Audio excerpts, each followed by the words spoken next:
Good afternoon, everybody. It's time for the Tennessee Brewworks 100. For the FARCA Super Truck Series, we're heading into race number 6 out of 10 for the season, heading into the halfway portion. And after a bad race for Alan Bledsoe, Tom Red Development has caught back up to his leads in the point standing. This is getting very close in terms of which truck it could be to take home this championship. We got a full-size field joining us here at the Fairground Speedway in the middle of their fair week, so we thank them for letting us bring out their trucks here and give us some variety over the rest of the tracks that we're going to have out for this season and for also the race preceding this. We'll be under the lights here as well. That means the next race will be the one at the Super Speed, which is the big track just outside the city, not too far from here. This is a half-mile oval, very wide bank speedway, but we won't see the drivers necessarily using the entirety of the banking. There's not a lot of it here, so we'll see them trying to wrap that inside or stepping up into that second or even third lane if there's enough action to be going on here. And with that, let's go ahead and go through the starting lineup of the field. We'll be starting off with row number 1, and it's a pole for John Cittadino out of Team Motorsports. He'll be starting next to Alan Bledsoe for Reckless Racing in truck number 50. And it's Ryan DeLusso in the number 5. He starts next to the team owner of Team Motorsports. That's Joseph Onesto. Scott Porter for Western Auto Racing starts P5 next to Don Jones in the 81. Then it's Sean Reeves in the 56 next to Sierra Miller in the number 14. She's sitting third in points. Rob Martin in the number 96 starts P9. Then it's Team Skittles in the number 27 truck to round out your top 10. Rest of your field has Travis Page starting next to Speedy Quinones in the number 99 machine. Behind him, it's Brandon Dempsey with Michael Stetter. Robert Johnson starting off right there with Connor Muir for row number 8. Abby Jones, second in point, starts in the 17th position. Cody Erickson starts in 18th in the number 15 truck. Brandon Walter is 19th. Jeremy Henley wraps out your top 20. Final 5 trucks is Trenton McPherson, Travis Miranda, Alex Sanker, Lillian Yoakum, and rounding out the field is Marissa Miranda in the number 33. Those 2 trucks have been kind of slow the past couple races. We've seen this in previous years where their performance just kind of drops off towards the end of the season, and it's kind of taken ahead of it this time as teams have been on it this season with the new format. Now, this could be a really good race for the drivers that came in from the previous series, and I'm looking at specifically drivers like what's in truck number 14 because she was the winner of the weekly series, and that was nothing but short tracks. And here we are at one with the big trucks. So they've been getting used to how these things handled throughout the season. A lot of these drivers are brand new in this series, so it'll be interesting to see just how well they end up acclimating to them. And we'll see how good they do. Cittadino is a bit of a surprise for getting the pole. I believe this is his best starting position for the truck, so I can see. And in fact, he is last in points with only 2 points in the season. So for him to get a pole here tonight, that is huge for this race team. Their average start is 19th. Average finish is 21st. And they don't even have a top 10 to their name. So we're going to be keeping a big eye on our pole setter this race because this is territory he has not been in all season. We've seen this truck spin out, get lapped, crash, and we name it. And he's got a good chance tonight to prove us wrong. And the engines have been fired. Commands have been given, so we will wait for the pace car to lead us off of pit road, and we can get this race underway. It is 100 laps of racing underneath the cloudy skies here in Nashville, Tennessee. A crazy fact about this track is that it is outside of a neighborhood. So everyone who is living nearby gets to hear these things thunder around for the next 100 laps. I'm sure many race fans would love to live in a property around this place with walking distance to go to a nice facility like so. Base car is going to come down pit road next time by, and then we'll be going green flag racing. See, there's been an update to the system, so I'm curious as to how it's going to handle because AI stuff was affected, and that is what this race is. This is an offline race.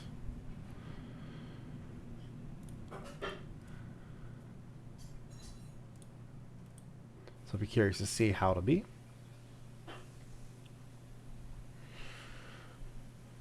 Don't forget, preceding this is the race for the Premier Series. The Pro Series will be at the regular time on Friday. However, that will not be streamed this week. It will just be the online race itself. Let's go right to the pits. It's going to be up to the flagman to tell Cittadino when to go. Green flags in the air, and we are racing here at Nashville. And a commanding lead straight into the corner from Alan Bledsoe immediately takes away the top spot away from John Cittadino, puts those two team trucks right behind him.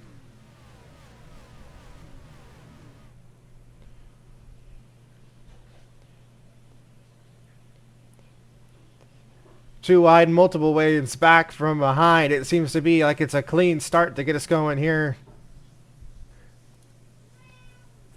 Cittadino trying to get back up to the front, but that truck does not seem to have the pace. Here comes Ryan DeLusso now on the inside with his F-150. He's trying to cut his way through the Team Motorsports trucks. Now he goes to the outside of Cittadino after passing Onesto. Behind them, there are two Toyotas that are looking quick as well. That is Scott Porter and Don Jones bringing up their two machines as well. Cittadino starting to get some bounce back in his pace. He has caught the back bumper of the 50 again.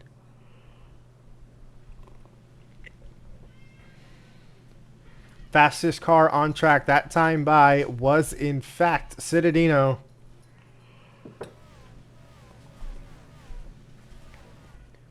DeLusso starting to lose it there. The outside was a good lane to pick at the start of this, but not working out as they continue to tick on by. Move down there on the back. That was a 56 trying to get around the 14 and dives it into the corner, carrying the momentum. He gets around Sarah Miller.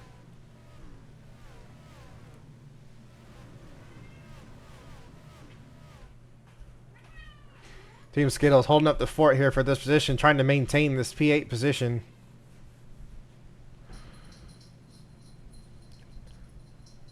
Scott Porterson making some passes. He's moving up. He's got the two Chevrolets running in second and third.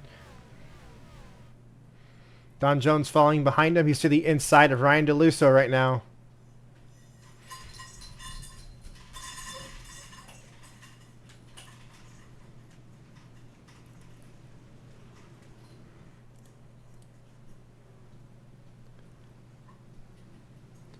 Bledsoe's got a 1.5 second lead now.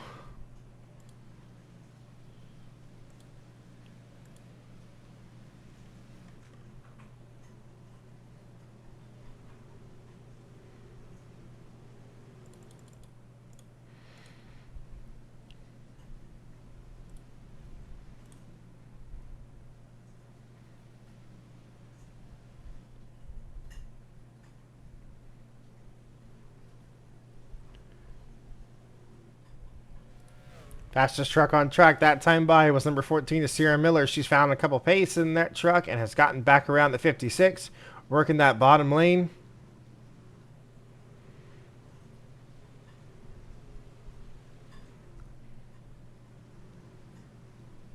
Lord, look at the economy machine facts. That truck is struggling towards the back of the pack. Mired towards the back if you must.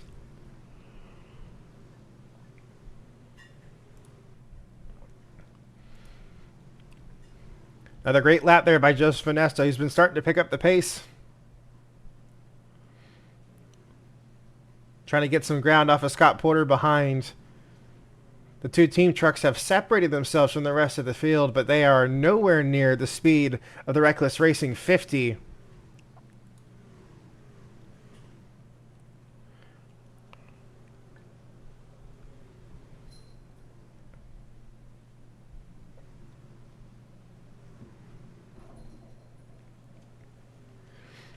Yep, that is your point stater. Came into this race only 2 points ahead.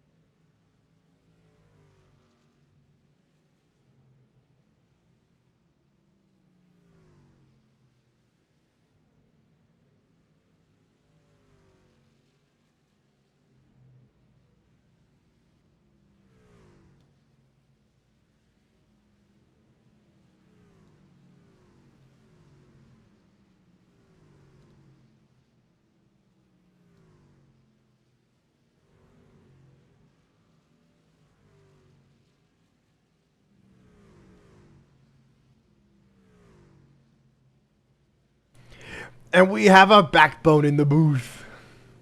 Yes, the random one. I've got many spline and vertebrae. It's been the Bledsoe, Michael so Stetter to P10. I know that's right. finally get that Toyota up there.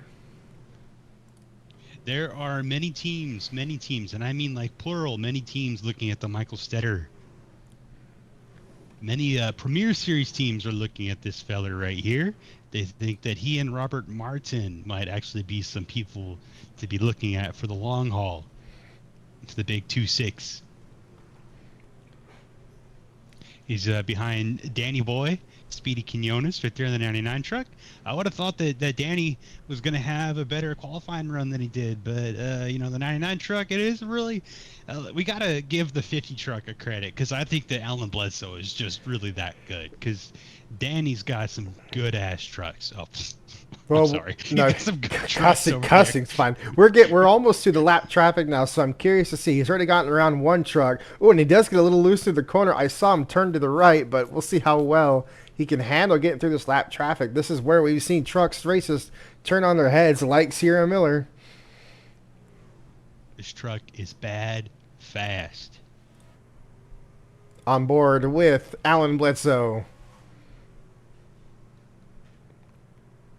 And so, now it's going to be a little bit difficult now that he's got trucks side by side ahead of him. See that Golden Corral machine? Somebody's driving that Golden Corral machine. It's an 87 truck. That's Alex Tanker.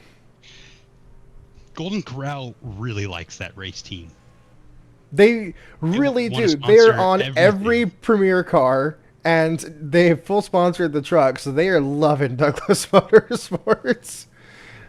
We're going to have Golden Corral Redline Racing next year. Yeah, we really are. Oh, we're going to go 3 wide with the lap traffic. Bledsoe with the temptation, knowing that the 72 is catching him. This man isn't very happy. Oh, now he's crowded the 87, letting his displeasure know he's not very happy. This will work out now, though. He's got it. Oh, he's loose down the straightaway. This fool's wasting no time. He wants to show everybody this is his season. The big 5-0.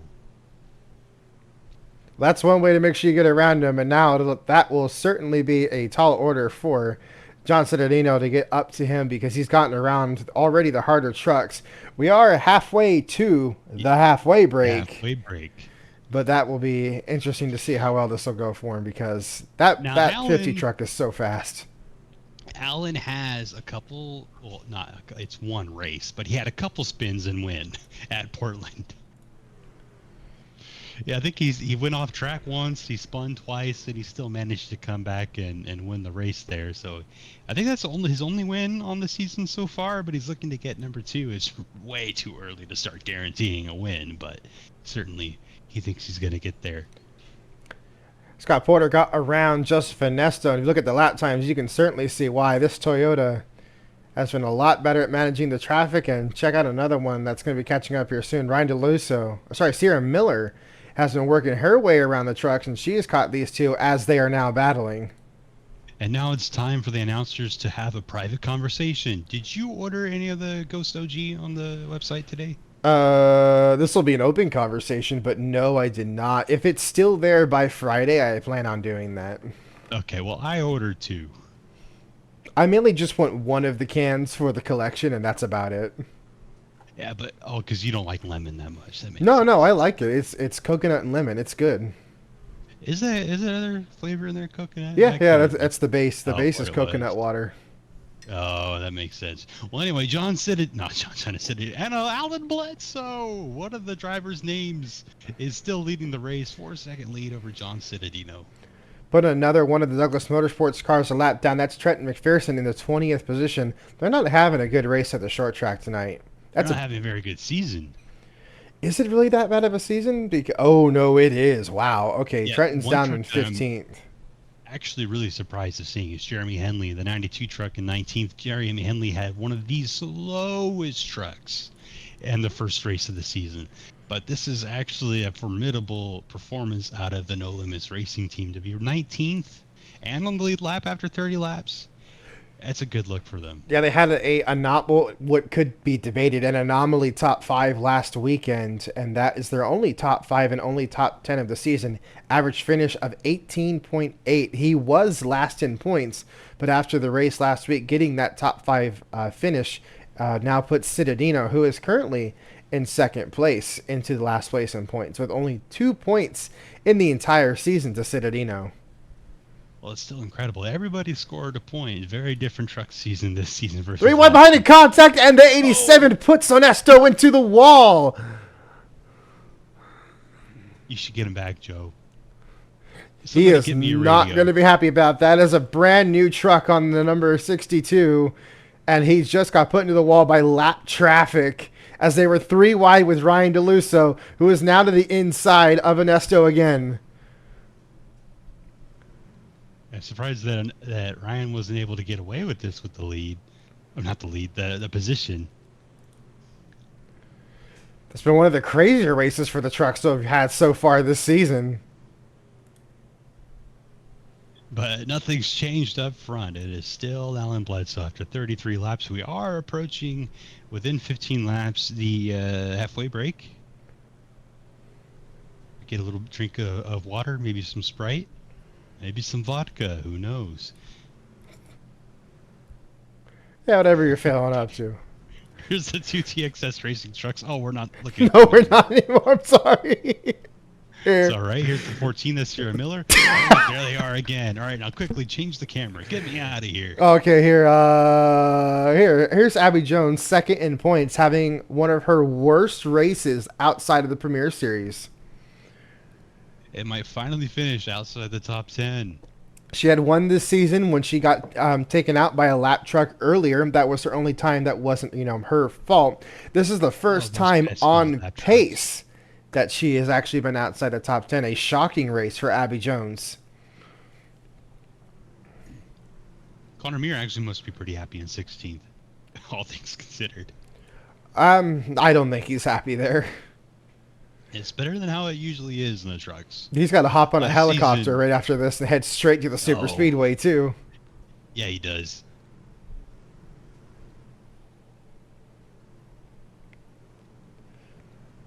Alan Bledsoe is approaching the 09 truck like Jaws. Is he going to get there before the halfway break? That's definitely possible. In fact, See the big old number 6 on the door of the 50 honoring Ben Thomas? Bledsoe I won't do it. already one win on the year. It wouldn't do it. Do you have the Ben? The Ben? I can do this, and that'll work. That'll come up. Ben. Oh yeah, there it is. The only thing that beats a Ben is The bigger Ben. the golden Ben. Why is there a background on there? I don't know. It never had one to begin with, and now I'm double checking the files to make sure it doesn't have one. It does? Daniel Quinones. Why? Ooh, sorry. Daniel Quinones is in P6. Scott Porter's in P2. Just now. New addition. Well, now I got to remake that. Why did I have a background on that? What was I I doing? have no idea. Get one now. Everyone has one. They're portable, lightweight, but they might kill you. Get one Okay, we now. got a George Carlin reference in the middle of this. In the middle of us babbling, Porter has gotten around John Citadino for the second place position. As I have mentioned, I wasn't paying look attention. at P6. Danny Quinones has passed Michael Stetter. for P6. Speedy. They're still going door to door. 8 to go. Stetter and Quinones have both passed Ryan DeLusso. Remember, DeLusso did run into Joseph Onesto.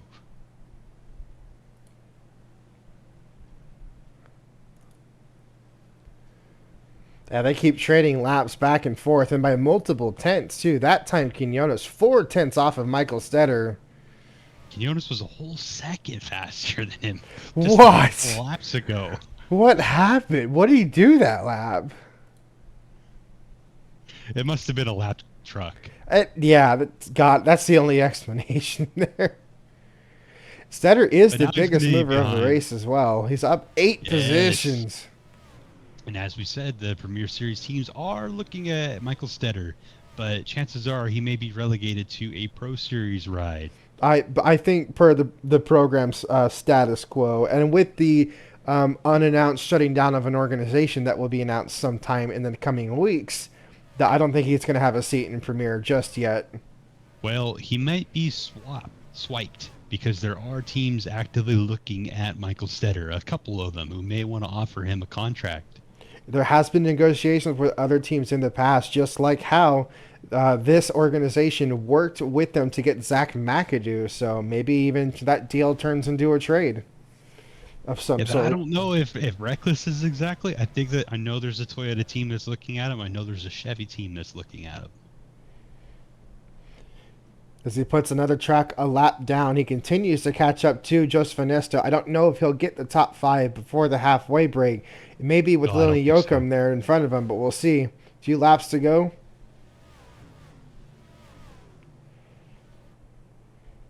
Although I would argue an outside position on the restarts may be the best opportunity. Trying for the fake, though, on the 62. Went high, went low, and it worked. That was a veteran move out of the rookie. Yeah, it was. You see, Ryan DeLusso is trying to work on the outside of Daniel Quinones. This is the 7th position just behind these 2 trucks. DeLusso's throwing the moves on him. Trying the old They are school, not keeping it on the that outside. far Not ahead working, of the though. 50 truck. Maybe Yeah. half a racetrack ahead of the 50. He'll take the white flag before he gets the green and white flag. There it is. Officials throwing the yellow while he is coming down the back straightaway. Caution is out for the first time tonight. Not for an incident. This is the planned halfway break because there were no incidents in the first half of the race. And your leader for all 50 of those initial laps was your second place starting truck, Alan Bledsoe, who immediately took the lead from John Citadino at the start of the race. And he extends his point lead where he currently sits because second and third are not having that good of a race compared to he is. Sierra in third is in fourth, though, but it's a long way to go for Abby Jones, who is the last truck on the lead lap.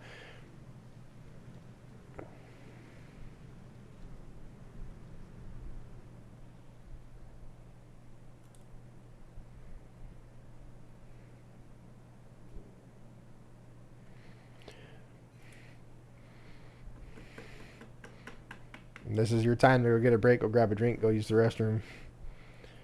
They'll be racing here in a few minutes.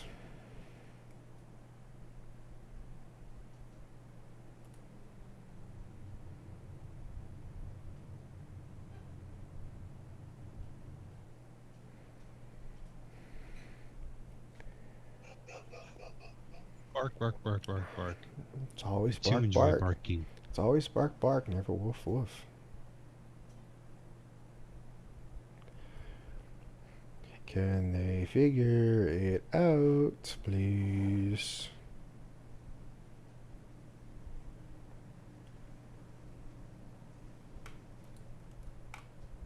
No, it'd be too difficult. It really would be. That's just the last thing on their minds, apparently. Why would I want a lap back? No, not needed.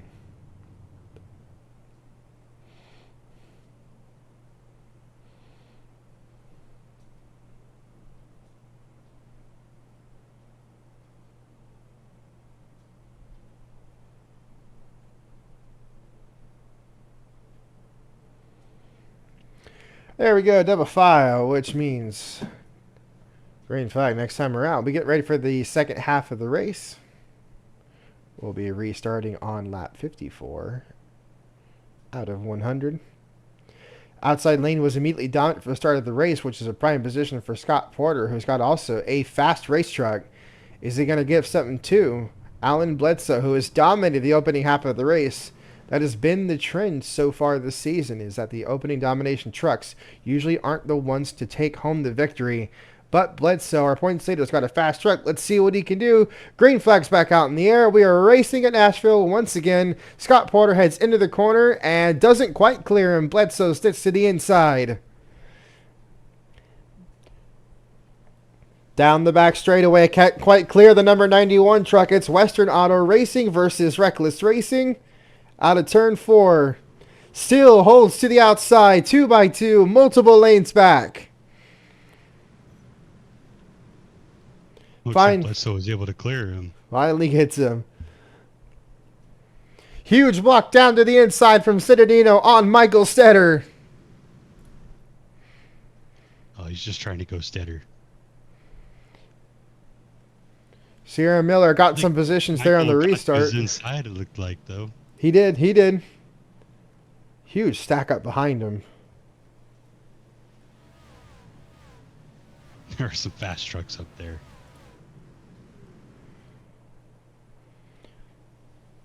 Out of turn 4. Porter's trying to find a way on the 50 truck for the lead. To the back bumper now of this number 50 machine.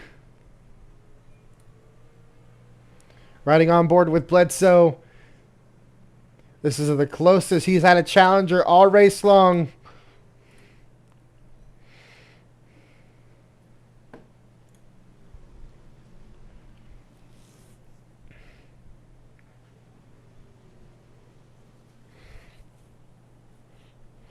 Also, quick shout out, we did get greenlit from Twitch. We are on the experimental broadcasting stuff, so if you would like to give it a try, we have 2K 60 frames streaming. Although if you're on your mobile data, don't do that.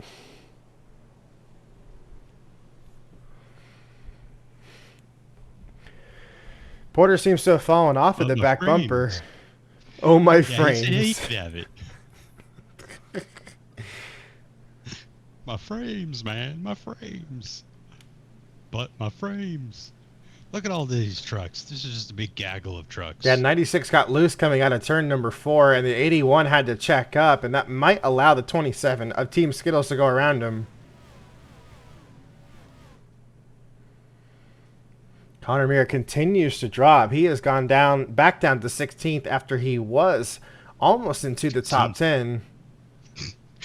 Connor Meir started the race 16th, and he fell down to 16th. Well, on the restart, he was moving. I was keeping an eye on him to see if he was going to break in and continue making moves, but nope, fell right back down.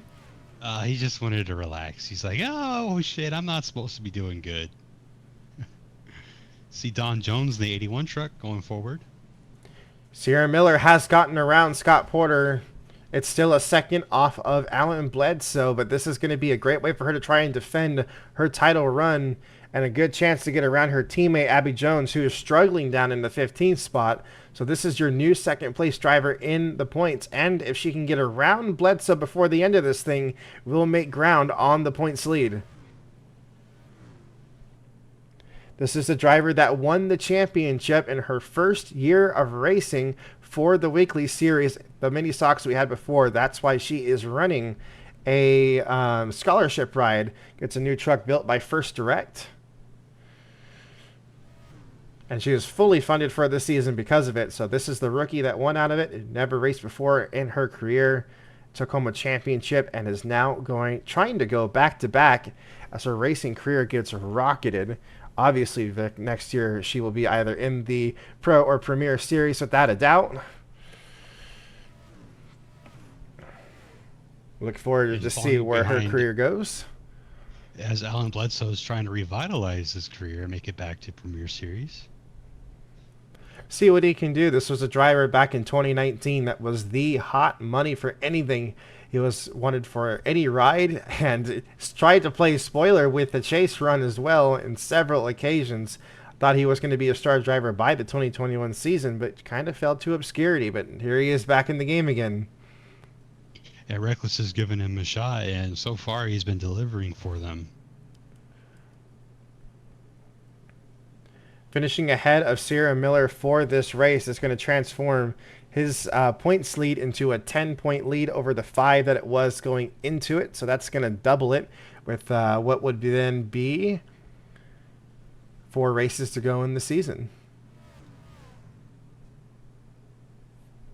Yeah, things are winding down for all the series. As everybody's evaluating their roster, seeing what they want to do going into next year. There's been a lot of changes been talked about, and That's going to be a lot of fun. Chicagoland next week, specifically for these trucks, is going to be a lot of fun to see how these drivers have learned and how they'll do on the intermediate track.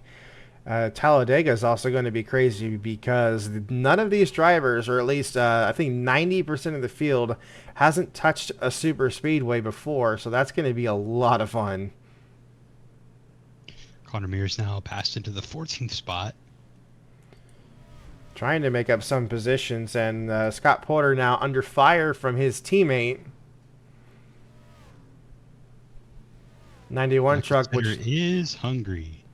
yeah, he is. Straight up hungers, bro. Well, you can go to Golden Corral after this. Oh, I don't think so. He might have some nightmares. There's Donald Jones in the 81 truck. Skittles is going for the pass in the 5 truck. John Cittadino. Gets it done on the inside.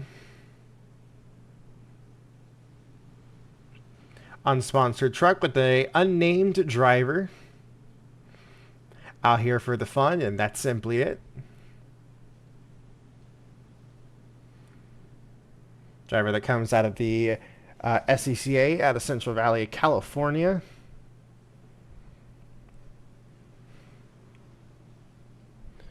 Ryan DeLuca starting to lose more positions here as the damage 62. Well, he was trying to get around. I might even lose a position now again to Don Jones. Oh, Don Jones is trying to add to his damage. I saw that.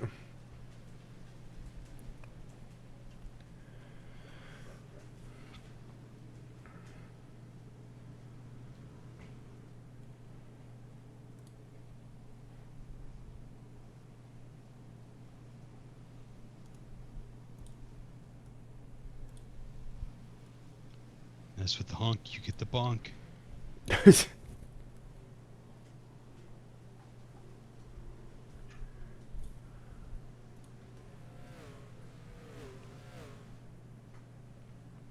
Donnie Jones still trying to pass the 62 truck.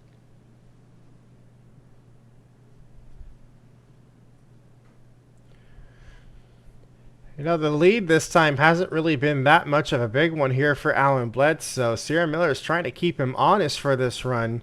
Just got it underneath a second there with that last lap truck that Bledsoe had to get around. We'll see how well Sierra can do getting around the same truck. Shoots to the outside here of the Elite 77. Johnson having a bad race comparably to others, sitting in the 24th out of 25 trucks. 22 to go here at the Speedway, here at the fairgrounds.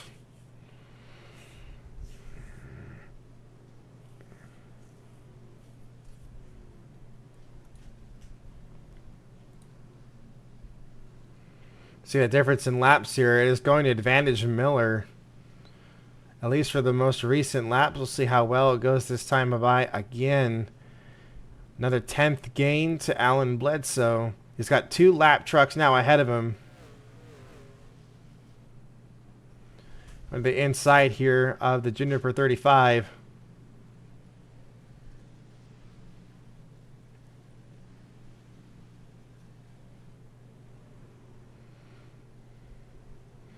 And they just turned, let's see, another 2.5 tenths here. So even with the lap traffic, it is working out for the Bledsoe machine. As Sierra's truck starting to look very uncomfortable on corner entry. Porter starting to catch the 14.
No, part of me wants me to feel really bad for Citadino, but regardless of where he finishes, as long as it's inside this top 10, this is a season race for him.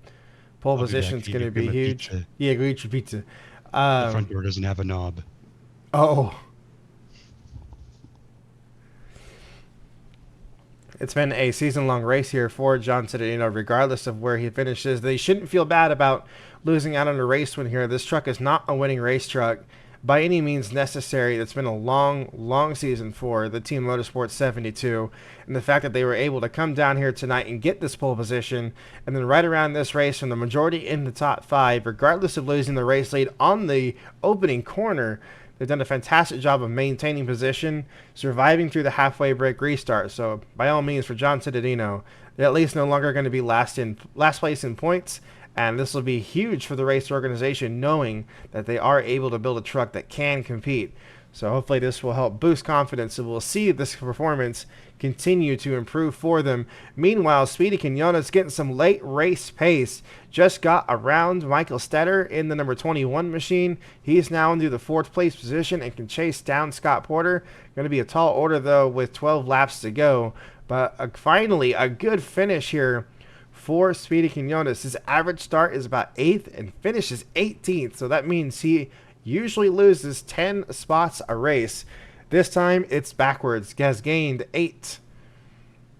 Satter here trying to make a move back on the outside. Not going to be enough there. He's going to need to try and hold momentum going back down the front straightaway. At the front, it's unchanged. Alan Bledsoe has a 1.8 second lead over Sierra Miller, doing a much better job of navigating this lap traffic. As you see, he's currently moving around Jeremy Henley in the number 92. And Sierra Miller currently struggling with a couple more. She's got Lillian to her outside. Trenton right in front of her. This is exactly what Bledsoe wants to see, because it's going to heavily slow down the pace of this number 14 truck and keep her behind him in the rearview mirror.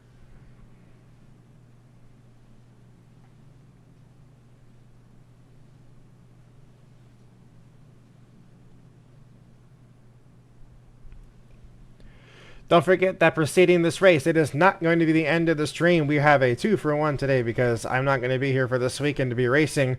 The Premier Series will follow very shortly after it. We're going to take a little bit of an intermission before we jump over to Nashville Super Speedway and get that race underway. It's chase race number 3 out of 8 for the season.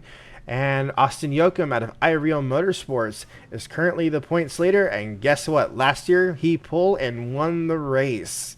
So we're heading into a track that's going to be heavily defended by our points leader. So we'll see just how well that race goes. Meanwhile, with 7 to go here for this one, it is Sierra Miller under fire here by Scott Porter, trying to retake the 2nd position. She struggled with lap traffic here with the laps winding down. Bledsoe has gained out to a 2-second lead.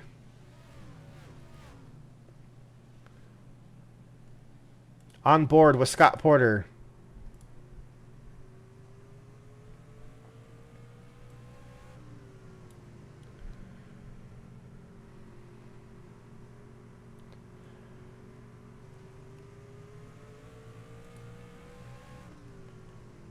Don't forget, as we head into the Premier Series race as well, we have the redeems that you're allowed to use during the Premier Series race. You can choose to ride on board with any car of your choosing. You can also check in with specific drivers. You can have us crank it up by having us shut up, turn up the volume on the race trucks, and just listen to the sounds of the cars. Through the field means we go driver for driver and check in with every single driver throughout the field. And if you are a racer yourself, you can opt to EOL yourself by redeeming the EOL, and we send your car to the rear. That's especially handy when we go to super speedways, and it can be pretty treacherous, and you think you're going to be in a bad situation. That's your get out of jail free card. Phantom debris caution. If you think the race isn't going your way, throw your bottle out the window, and we will call the caution. That can only be redeemed 1 time per stream. Did not get used for the Truck Series race, so it could be used for the Premier Series race. 3 laps to go, and Scott Porter has not been able to get around Sierra Miller, and at the front, it's still a 2-second lead for Alan Bledsoe, who has had a commanding race, took the lead on lap 1, turn 1, and hasn't looked back since. His biggest lead was 5.5 seconds when he led over John Citadino, who has now fallen to 6th after the halfway break. It's going to come around turns 3 and 4 this time to see the white flag. That will be the final lap to head us into the race. No matter what, next flag ends the race. So we go to scheduled distance on our offline races. Just got around the Noon Racing number 1 machine. Scott Porter and Sierra Miller are racing for position. Yep, they sure Looks are. like maybe Sierra might have come away with that one. All right, at a turn 4 for the final time, led 100 out of 100 laps here at Nashville. It's domination by Alan Bledsoe at Reckless Racing, who extends his points lead to 10 points over now Sierra Miller, who moves into second over her teammate. Scott Porter finishes third out of the Western Auto Racing camp. He put on a great show tonight. Michael Stetter, his teammate, passed 10 trucks in order to get his top 5 as well. And Daniel Quinones finally turns this season around and puts on a good finish here. He will round out the top 5. So there's a Western Auto Racing double top 5 and as well a Reckless Racing double top 5. John Cittadino with his career best truck finishes in the 6th spot tonight. Team Skittles finishes 6th. Ryan DeLusso is in the 8th spot for Chronic Understeer. Don Jones finishes 9th, and rounding out your top 10 is going to be Joseph Inesto for Team Motorsports. Rest of your results is going to be as follows. Just give us a second here. We'll go ahead and put these results up on the website. You can log on to farca.tk or go to unitedracingdesigns.com. That is our legacy site. It shows all of the previous stats, which do need to be updated.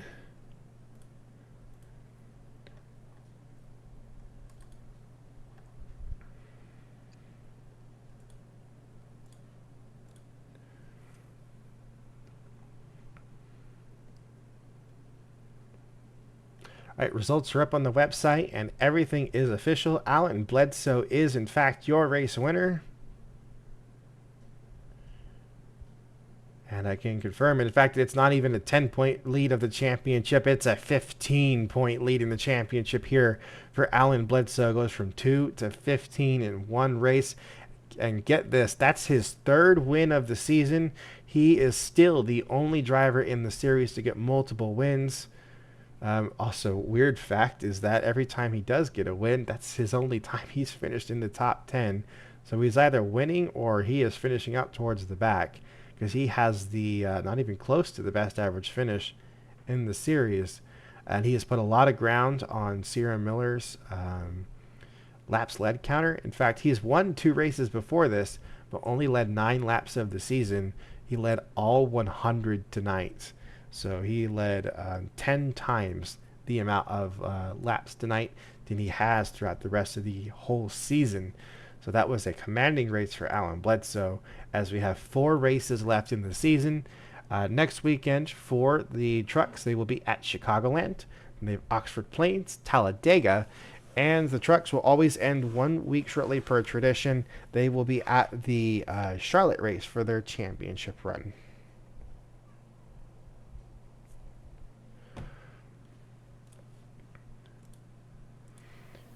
And of course, that is not going to be end of stream here today. We're going to go ahead and take a break while we get the Premier Series set up. Give us about 10 minutes and we'll be back for another race.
And it's a party in Nashville. We are here for the 2025 Tootsie's Night Race, the second race at Nashville of the season for the Premier Series. It was won by Deacon Jones earlier in the season.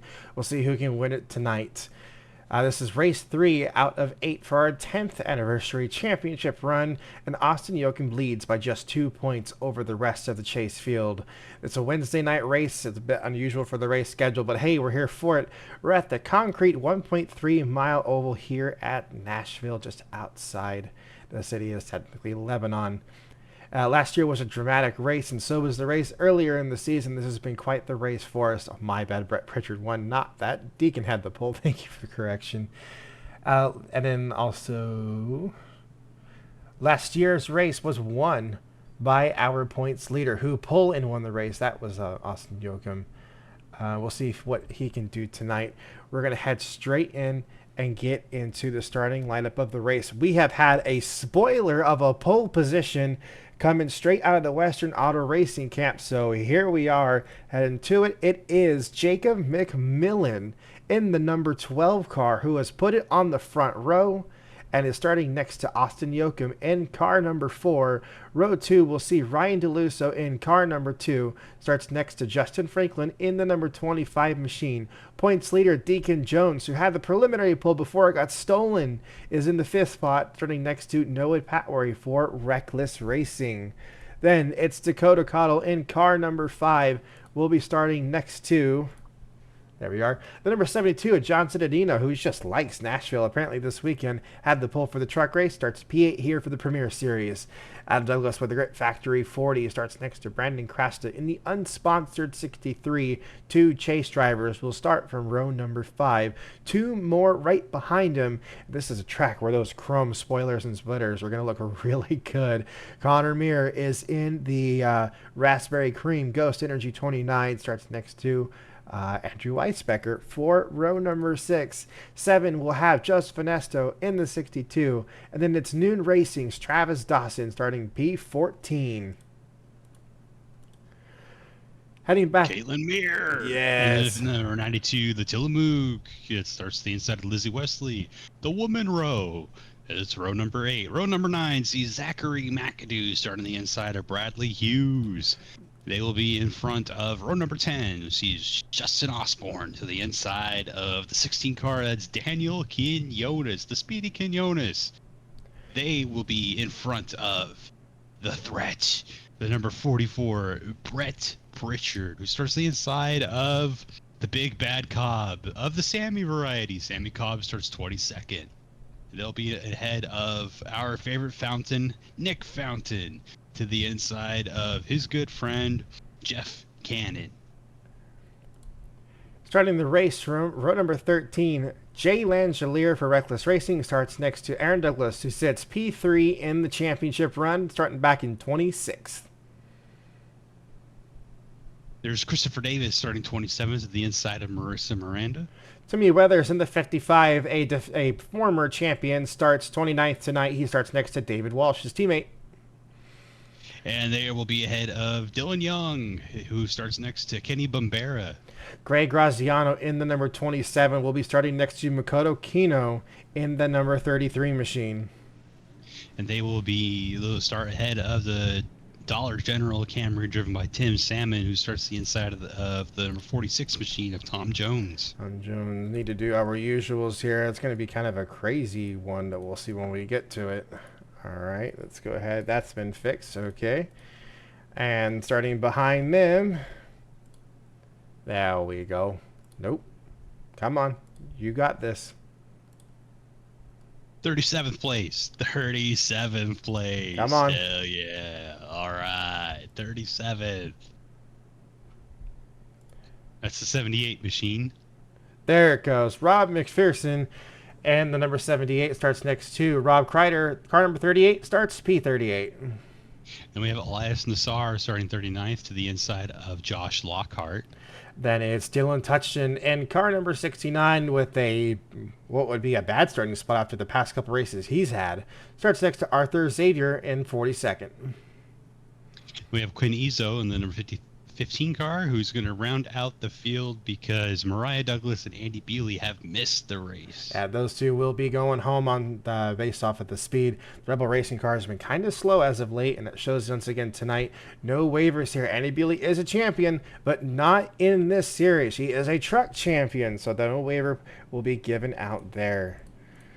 All right, lights on the pace car out. We are going to have to hold this off because we have to wait for these cars to finish getting off the racetrack. Otherwise, it'll cause a lot of issues.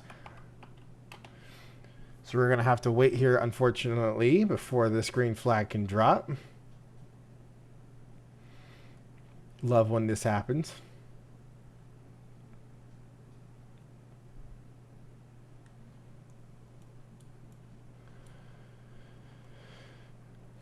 Yeah, at this point, the 69 really is just looking forward to the next season.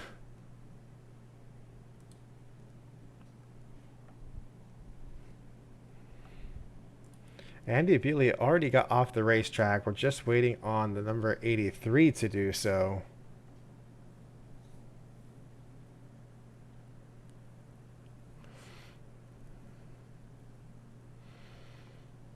This is a great reminder as well for us at this track that waiver rounds here suck. Another thing that we cannot do here.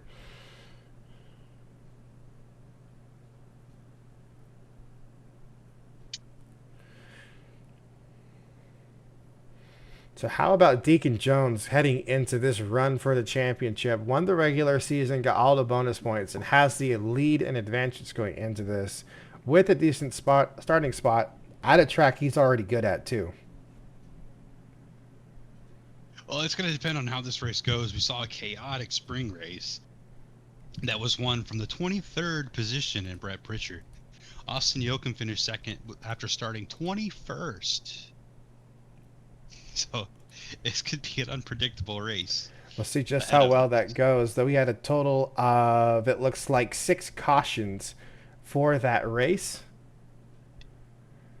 That is tied for the most that we've had of the season. That we last week tried to get that. Well, the race we had on Sunday tried to get that. Was almost beat it, but hey. We also saw last year out of this race 2 disqualifications, and the 2 cars that got disqualified from last year's race was where I had the results up. I know it was yourself and another driver. Yes. There we go. The 83 has broken away, just waiting for that car to enter in the pits, and then we can get this thing going.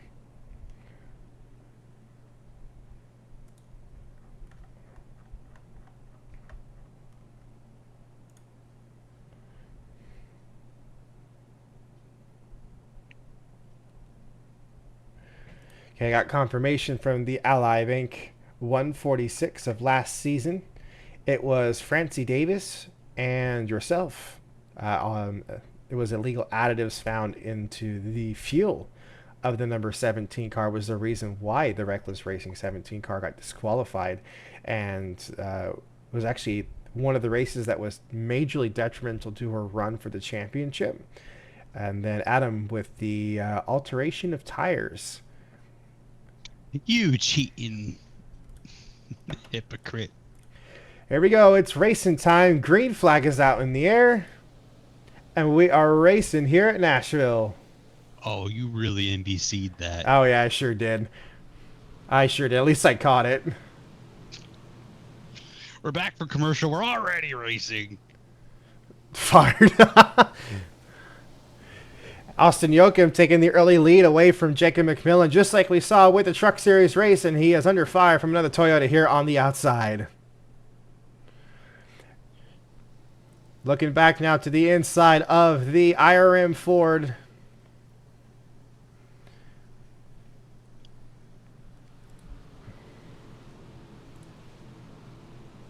Saw that restarts here were one of the most chaotic things about this track. We're looking at nearly 3 wide here. Dawson moving backwards.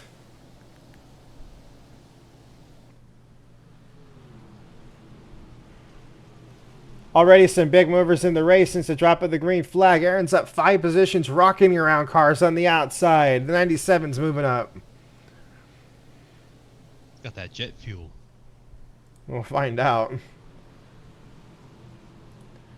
Up at the front, it's still side by side for the race lead. Austin Yoakum now on the inside loses the lead to our pole sitter McMillan, who retakes the lead here on lap number 3. I think that 12th car might be a little bit confident about what they've got underneath them. They said they've been trying to bring some good race cars for the rest of their teams here for the end of the year, trying to get some confidence in these cars. They're very happy with the driver lineup, but they just want to get the performance that they believe they deserve. We've seen that out of Dylan Young in the 19 car, which he's nowhere to be seen right now.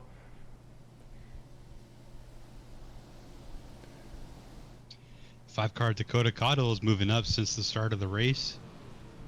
Some speed of that Car Chevrolet. It's up 2 positions, just broken to the top 5. Trying to get some more positions here, working the outside of Ryan DeLusso. Austin Yoakum moves for the lead. Using the inside in turns 1 and 2. They just set the fastest lap of the race that time by 30:05.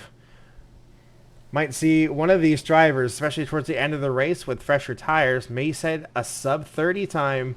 We certainly will see that with the higher horsepower Gen 6 cars on Friday.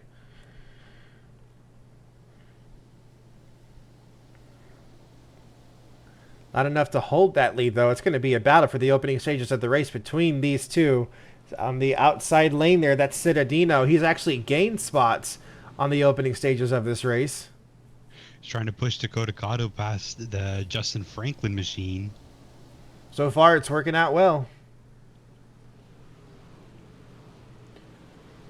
Keeping it tight there on the inside. May even get 2 for 1 out of this. Now looking on second place, Cittadino's got a rocket ship underneath him. Several positions on that lap for the Team Motorsports 72. The outside isn't necessarily where you want to be in turns 1 and 2, but Cittadino's going to try to use it for momentum down the back straightaway.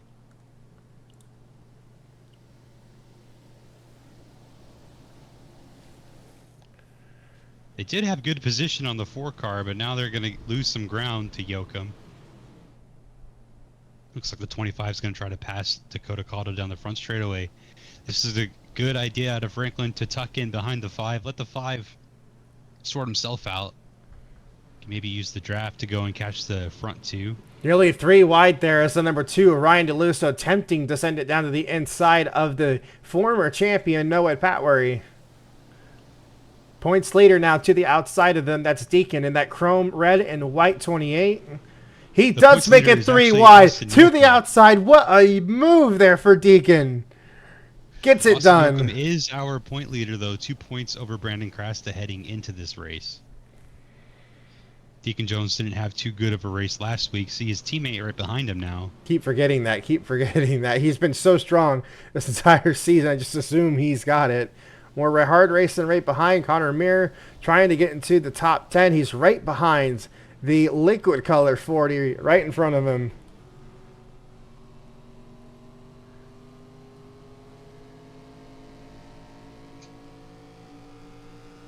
The grip is deathly on the 40 car. Another crazy thing about this track, as soon as we start to see the run really go into place, as Austin Yoakum now retakes the lead, is that tire wear is going to be everything. That's why we saw so many lead changes, as drivers would fight to get up there and be at the front of the pack, but then lose it, and others would save it for the end. It's a concrete track, super abrasive, and here comes the 5 trying to push it. He has caught the leaders. One of those races there we saw Chris Davis dominate the first half of it, but didn't really go his way in the second half. You see one of each manufacturer in the top 3 now. Back to the outside again, Jacob McMillan in the Western Auto Racing 12, trying to retake the race lead. It's been a battle for the opening 10% of this race, battling with Austin Yoakum, who's under fire now from a very fast Dakota Cottle. I'm not so sure that these guys want to let Dakota Cottle get to the lead, because he came from, I think it was like, what, 7th or so that he started? Yep, started 7th. Front of the field. We've seen a lot of cars making moves from that back part of the top 10. We're even starting to see a lot of cars begin to move their way up, and I have to bring attention to this because Daniel Quinones is about to break away from this pack, and he's bringing Aaron along with him. Aaron's up 10 positions from where he started in this Western Auto. Number 97 has speed on this car. He's really trying to use the draft of the 16 car to pull him along. So quite a few cars in this pack have good speed. Some of the chasers didn't quite get the start to the race they were looking for, especially that 9 car, Jay Langelier.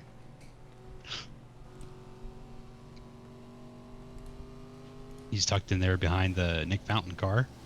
25 of Justin Franklin goes to P2 with the 5 right on his tail.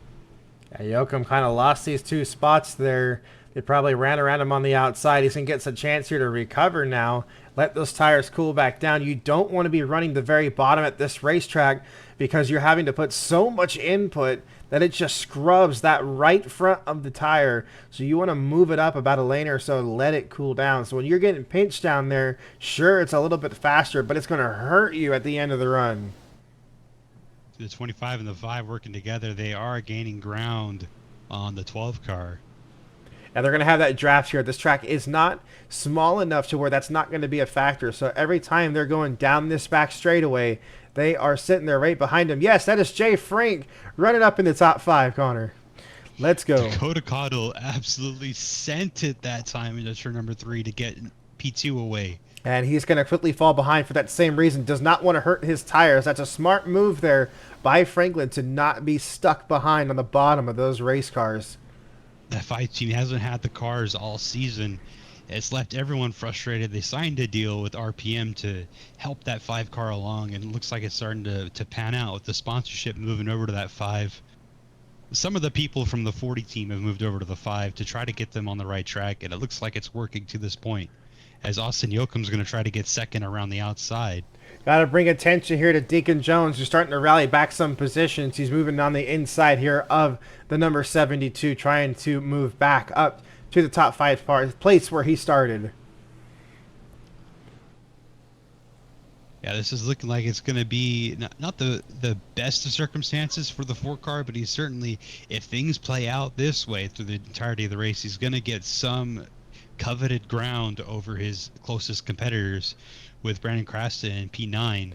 Huge block there from Brendan ahead. Crasta to the number 62. Doesn't let Ernesto get the outside there. He was losing momentum in that center lane, and he might go under fire here for sure on the 40 this time by. Adam's got a quick race car.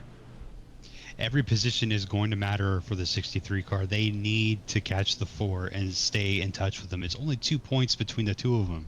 Don't forget, this is a much shorter race than we normally see. Halfway break just at lap 55, and guess what? We're almost to the halfway point to that.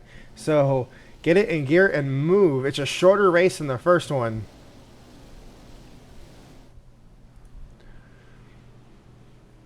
Citadino battling with DeLusso, who's got his car seems to be fading away here on the longer run.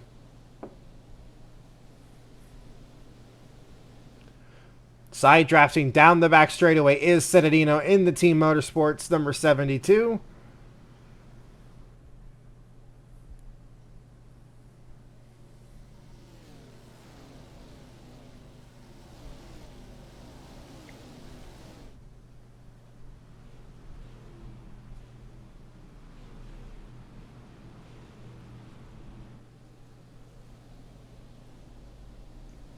That 2 cars really trying to fight hard on the outside to get that position. See the 63 of Brandon Crasta really close to the 72 that time. The Crash is already moving up in this thing. He's got a quick race car too.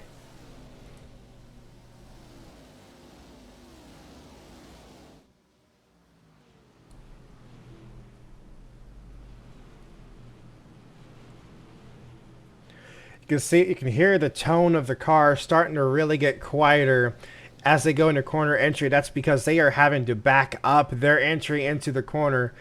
As we mentioned earlier, this is a very abrasive racetrack. 20 laps in, tires already going away.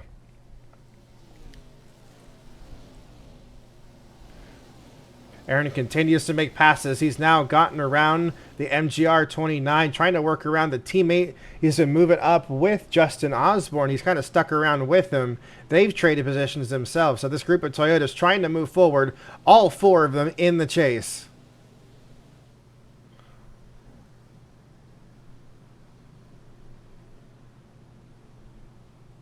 They are just outside the top 10 here. Nick Fountain leading this thing in 12. That barrier is that 40 car right in front of them. That's their next challenger to pounce on. So we might be seeing this group of Toyotas now inside the top 10 as they slowly move up.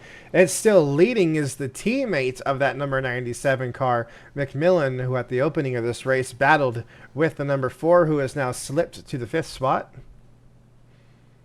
See, now Pat Larry is the late charger to the front. And this is the matter of saving your tires for when it matters most. This is when they're going to test to see how well they will last throughout the end of this thing. It's also kind of an unknown as to how long the tires will last since it's a night race. A little bit different than how it was in the previous time. This is the first night race they've done with the new car at this racetrack. So the day race stuff, not comparable. A lot cooler than it was in previous series.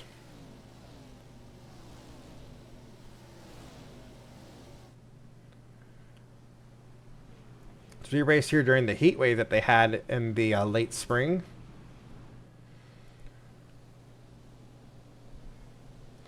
Makes a move here on the other fellow Ford. Gets the IRM number 4. Moves up into the 4th spot now. Got a Chevy and a pair of Toyotas now ahead of him to work on. Justin Franklin starting to put some time on the number 12. Everybody would love to see Justin Franklin be able to reel in this 12th car. It's such a big change from the previous driver in this car. They put a few tenths on him, in fact, and then kind of starting to slip away here. McMillan still advantage. But it's been near identical or big swings every lap or so. This one, though, 2 tenths went to McMillan.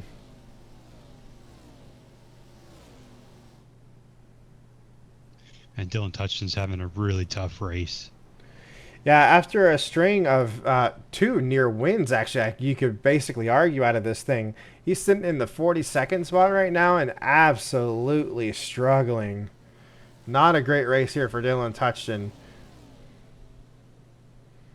It's not like they even bought a bad car either. It's just not meant to be his race.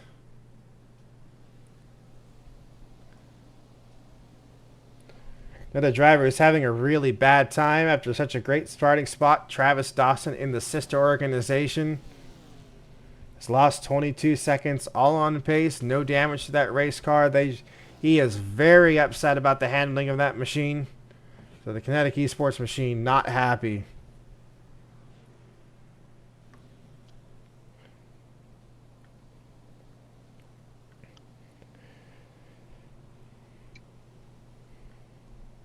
Opposite end of the spectrum, still your highest places gained is in this group of Toyotas. That's still the number 97, the Yahoo Toyota. Nearly 3 wide behind there. Brad Hughes trying to play spoiler with these Toyotas. The Chrome King's Hawaiian 7 has been moving up as well.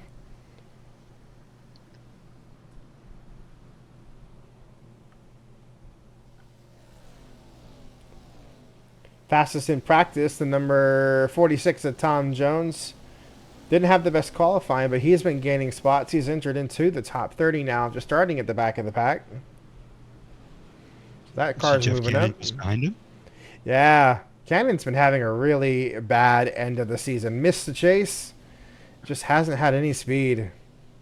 Yeah, I think that this race is probably going to be the deciding factor on his ride. I'd be very surprised to see this team bring him back. We got a battle for the lead going on. Justin Franklin's caught him down. I think Franklin's going to get this pass down the back straightaway. We'll see. I don't know. The 12's going to cover it up. He's going to have to side draft him. And he does. Gets right to the quarter panel. That number 12. It's Toyota versus Toyota exiting out of turn number 4. Franklin on the outside. He's going to be able to lead this lap here. This is all under green. The 25 is able to catch him past the 12. This is the beauty of this racetrack, is it's going to really come down to the driver, and he's going to fight back down to the inside. McMillan dives down into turns 1 and 2 on the 25. Yeah, Jacobs are going to be hungry. I think maybe even more hungry than Justin Franklin. And that's really what it's going to come down to. Who wants it more? But they also need to watch their tire wear because this 5 car is going to be coming with a whole head of steam. Yeah, it's going to change up this battle really quickly. Another lap led there to the 25, but McMillan refuses to let him go.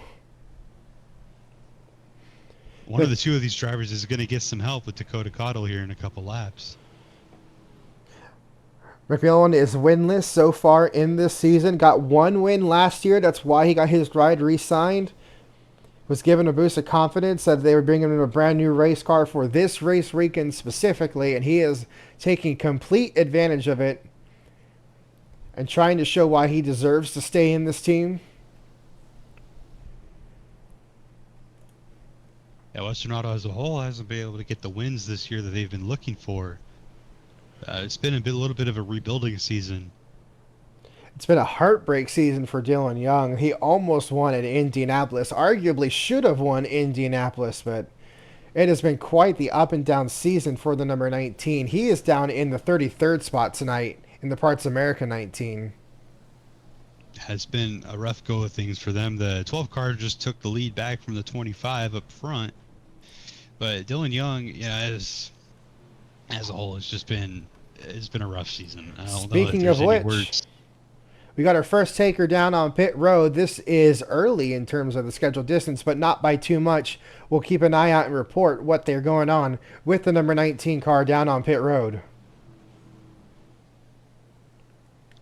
12 and 25 are going to be slowed up by the 87 this time. This may give an opportunity to Dakota Cottle if he is able to pick the right lane to avoid the 87. We're hearing from the Western Auto Racing crew chief that this is their chance, that they're going to try and go hard on this second run before the halfway break to try and get some position. So they're trying an undercut strategy. 2 tires and fuel from the number 19. He is already coming back on a racetrack, anticipating the rest of the field will do the same before the halfway break.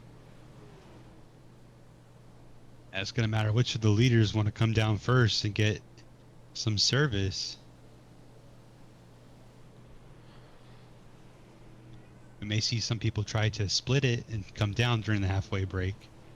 That's exactly what they did. Nearly splitting that in half.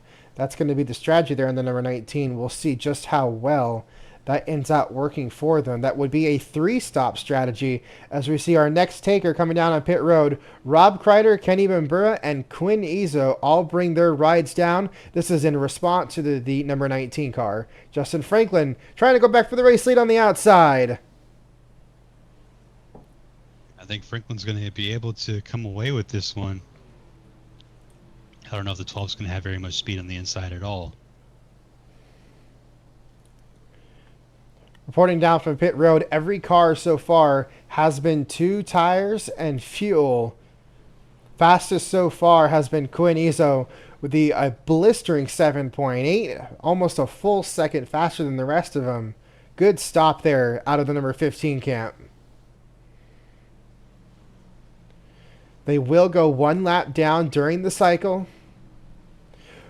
Oh, a block mid-corner there from the 25 to the 12. Nearly had contact in 1 and 2. I think Jacob McMillan got a really good run through the middle of that corner and just wasn't entirely too sure what he wanted to do with it. That's just tire wear in the 25, maybe starting to slip up a little bit. The 5 has caught them both. So here's going to be the difference here is, I guess that car still doesn't have pace even with the fresh tires. I was going to say, watch as Kenny Bambura passes the leaders, but that race car really is off pace. How about this, though? Here's going to be the show of difference. Quinn Izzo on the fresh tires and how he can work around the leaders here with the number 26 car. He just came out with the fresh set of General tires. I'm going to be curious to see who's going to take 4 tires. That's what I really would like to know.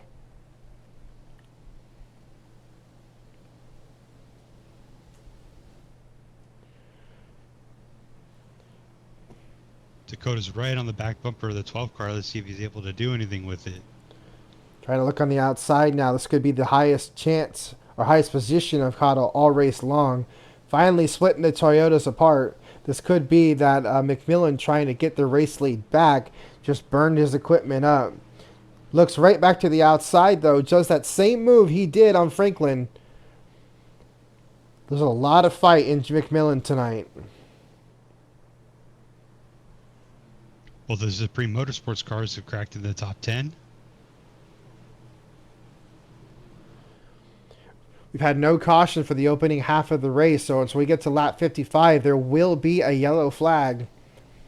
We've seen some cars pit, anticipating strategy, hoping that there would be a yellow, or the rest of the cars would pit before the halfway. Doesn't seem to be the case. A lot of cars trying to split this race in half. We also saw a lot of risky strategy because we normally see our barrage of yellow flags on the second half of the race. So I'm curious to see how many cars will opt to stay out like we saw in the spring race. Looks like the 12 car is going to use the 75 as a pick. I don't know if they're going to quite be clear of him. Dakota might try to make this 3 wide. 75 hasn't pitted yet. This is just a car going a lap down. This is the normal pace of it.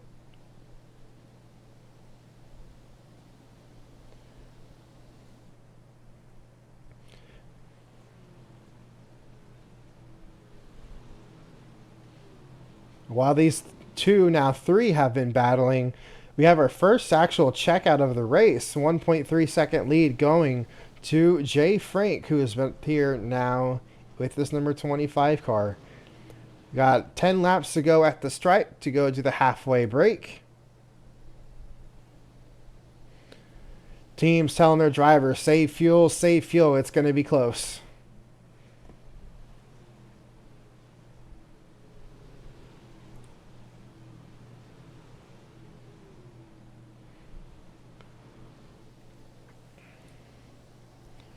The two Douglas brothers working on each other now. Aaron just got around the 40. Adam's starting to slip back here as the run has continued on. Handling falling away from that race car. And we have leaders coming down. And it's been the big 3 that have led this race so far. Franklin, McMillan, and Austin Yoakum. Adam Douglas has also brought his race machine down as well.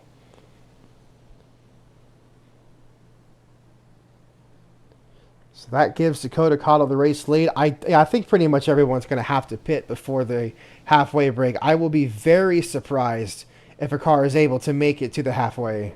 More cars continue to come down. It's going to be a lot bigger of a pack this time through. Dakota Cottle, DeLusso, Citadino, Pat Worry, Fountain, Crasta, Hughes, Deacon Jones, Aaron Douglas, Joseph Inesto, and Jay Langelier all bring their race machines down pit road. Weisbecker takes the in-turn lead. Yeah, just trying to get a couple laps led. I don't know if they can exactly stretch it. We might be seeing the rest of these guys down this time. 16 drivers yet to pit. Here comes the race leader and Deacon Jones. Sorry, that would be a lap room. I was going to say take the lead back. That's not true at all. Sammy Cobb, David Walsh, and Lizzie Wesley will be your final car staying out. Cobb in the Elite 77. Let's see. Just set it to Wumbo. Set it to Wumbo. Strategy report. We have one car that has opted to take a 4-tire pit stop. That was Ryan DeLusso in the number 2 machine. It did cost him a good handful of positions, but they are going for tire wear on this one, and so far it's working. He has gained another position since his cycle is completed. So tire advantage is trying to be the game for a driver who actually works in the Penske tire department outside of FARCA. It looks like the 97 pitted after the 40. I thought I saw him pit on the same lap, but just saw the 97 coming out of pits ahead of the 40, so the overcut actually worked for Aaron. And that's actually, I was going to say that could come down to the actual overall pit time. It's very rare to see that Aaron beats out his brother in total pit time. Adam's very good about getting on and off pit road, and he beat him by a full second with identical pit stop times there. So that's just purely on the driver alone. He did get around him, though, once the pace was back up. But This because whole of this, group they're is both back gained. in the top 10. Those who took 4 tires lost out, namely the 28 of Deacon Jones, but the 40 and the 97 are big gainers here as they both managed to get into the top 10. It actually was an issue there. That's a 2-tire pit stop for Deacon Jones that they didn't get one of the wheels on correctly. So it was a long stop there for the 28. Couldn't get that rear tire on. Similar issue happened for Justin Osborne, the 79. He lost some positions as well. Back to the 33rd position after being in that battle of Toyotas that are currently now inside the top 10. So tough break for two of these chase drivers early in the race.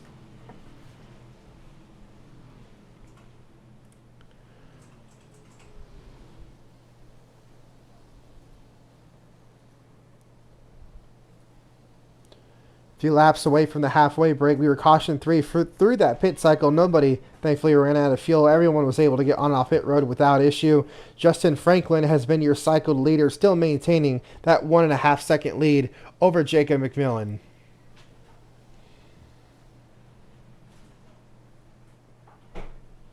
John Cittadino is still working on Austin Yoakum for P4. He's been slowly moving up throughout this whole race, and if he can continue this charge on the outside, he may even have a good shot at Dakota Cottle, but he needs to get it done now.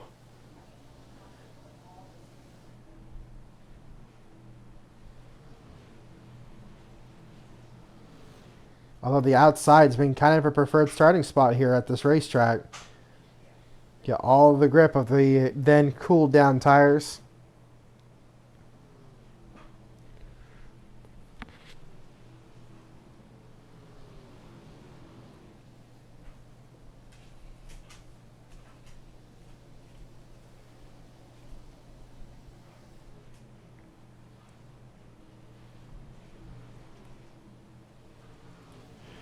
Driver just set their personal best lap that time by Connor Meir in the number 29 machine, who is currently in the 14th position, working on Caitlin. Liking the way that car's handling after the pit stops.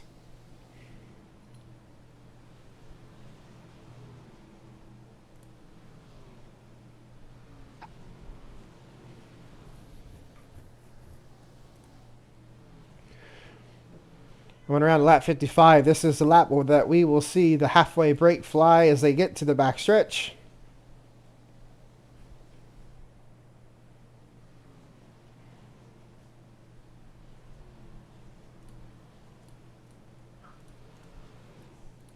And there it is. Caution flag flies. FARCA officials have put it out. We have stayed green for the first half.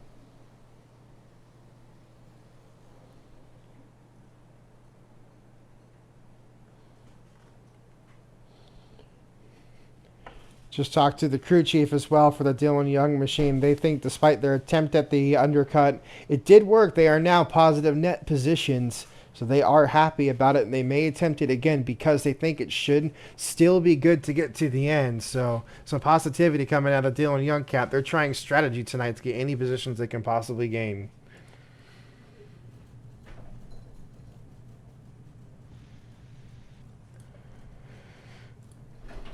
Got some takers coming down on pit road. And it's lap traffic. They're going to come down and get some extra tires. They will get waved around before we get green again. See just how well this will help them. Once they're out of pit road, then we can wave them all around.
All right, so we got a few cars that are taking the wave round. It'll be Quinn Ezo, Kenny Mambura, Dylan Touchton, Joshua Lockhart, and Arthur Xavier will all get a wave around here.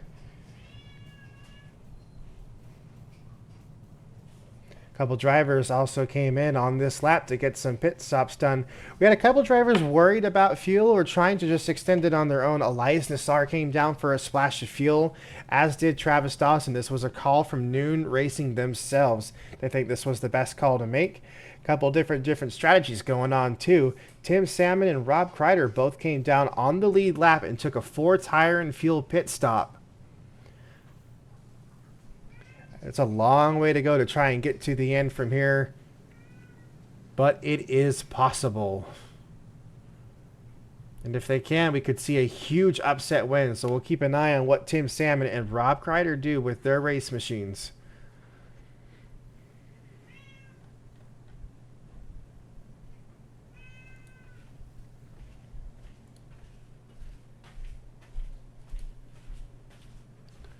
Seeing the first of the few cars doing all their wave arounds.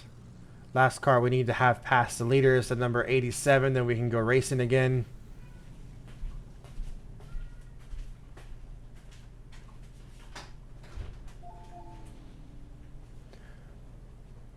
If you're just joining us in, this is just the scheduled halfway break of the race. No issue happened.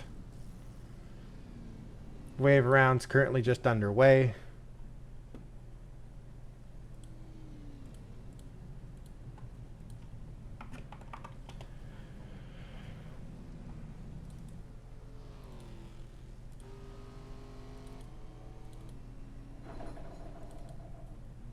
Waiting on one more car.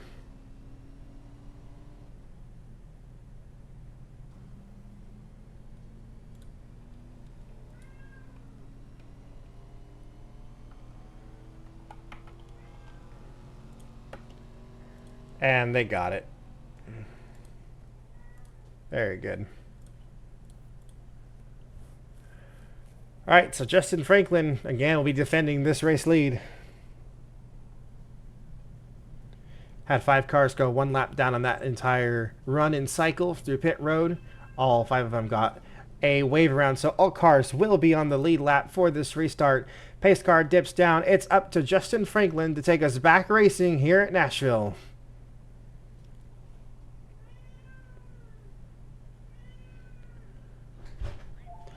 He waits late in the box for this one. That's usually a really good strategy for defending the position. McMillan already goes down to side draft. Trying to use the outside lane on him. He was able to defend from it on his initial race start. And he takes the race lead. Back to the front, Jacob McMillan. Here comes Citadino now, charging out to the inside. Gets blocked, though, by the 25.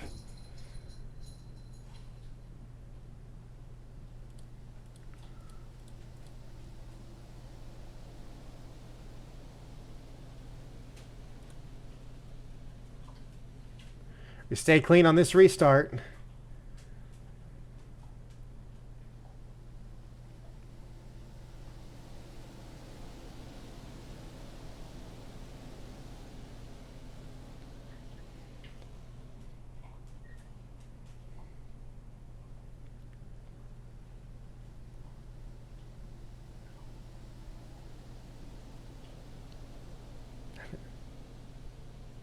Dakota Cottle was able to make it back up to P4 through 1 and 2.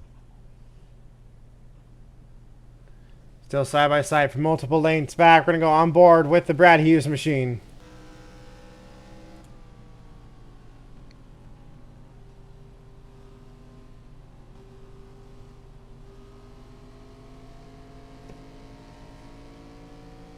See, following there, the Grip Factory number 40 machine, who's also riding behind the 26 now at Pat Wary. They're using the outside lane, trying to get any kind of ground they can. A little bit of a struggle there for the 40. Had to back up the corner.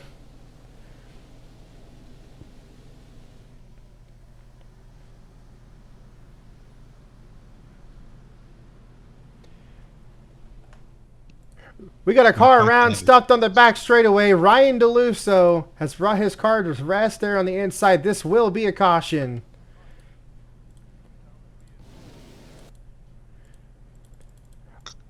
Oh, we have chase implications. Major chase implications, and it occurred all on the front straightaway. Going down, and the crossover happens here. The number 28 of Deacon Jones crowds the number 2 into the outside wall. Both of their cars with heavy front end damage. Yeah, both these drivers took 4 tires under the last pit stop. Saw Deacon Jones and Adam Douglas get involved in a similar accident in the spring, the 2 of those cars. Of course, they were teammates then. Then I think Ryan DeLusso was actually a 3rd car at that team. So it's definitely not somebody that Deacon Jones wanted to run into. It's an unfortunate accident, but it's going to bring an end to their night, and it's probably going to put a definitive blow to their season. They already had one bad race last weekend. Yeah, we've seen it takes at least about 20 minutes to hang a whole new front clip on this thing. The suspension doesn't look damaged. Unlike the number 2 machine, though, that car is already in the garage, and I'm pretty sure that's going to be the end of the night for Ryan DeLusso for sure.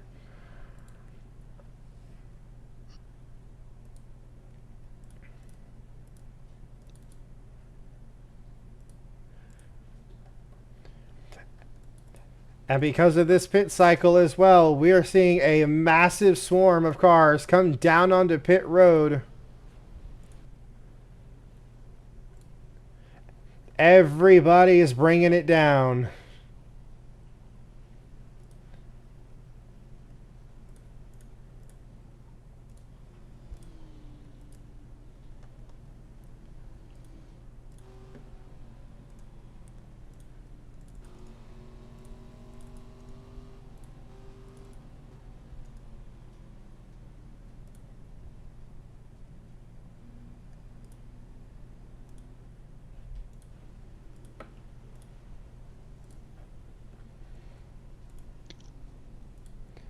Here's going to be something important. It's going to be the battle off of pit road, and it's going to be a massive change-up. Dakota Cottle wins the race off pit road with the 2-tire call.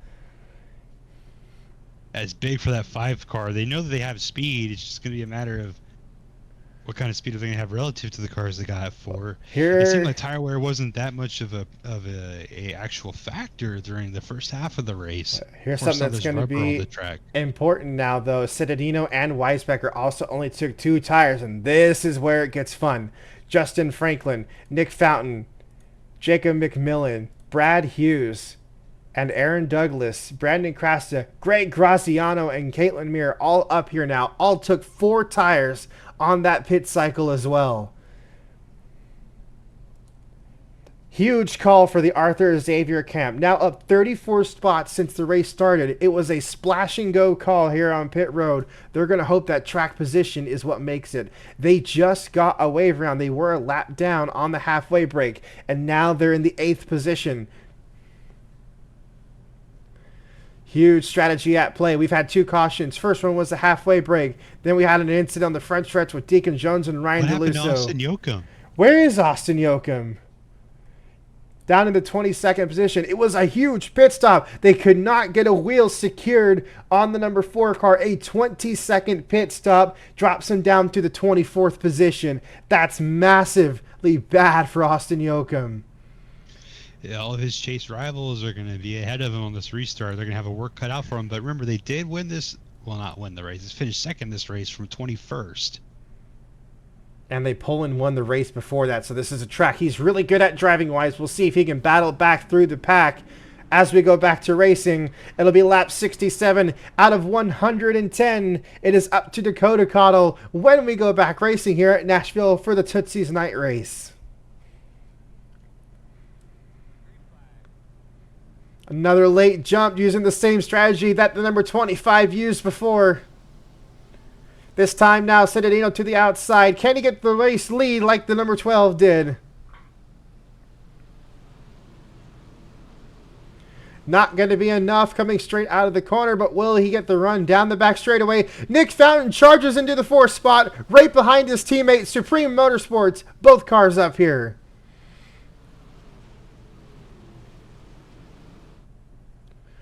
Aaron's also joining in the battle now, right behind his own teammate and Brad Hughes.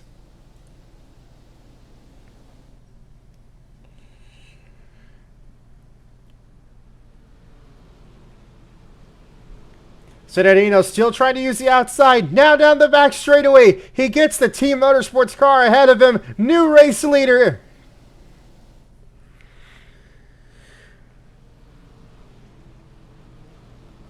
Andrew Weisbecker now in the purple 41 car, trying to get around the two as well. Not enough to get the lap led, but he's going to challenge Citadino for the race lead. Drives it deep into the corner, all the way up to the third lane. 40 laps to go. Everybody who just pitted on that cycle should be good to go to the end. Right now, the 4-tire strategy hasn't played out for it. It's just been those who pitted with the 2 right sides. A couple of these cars still racing on the left side tires that they started the race on.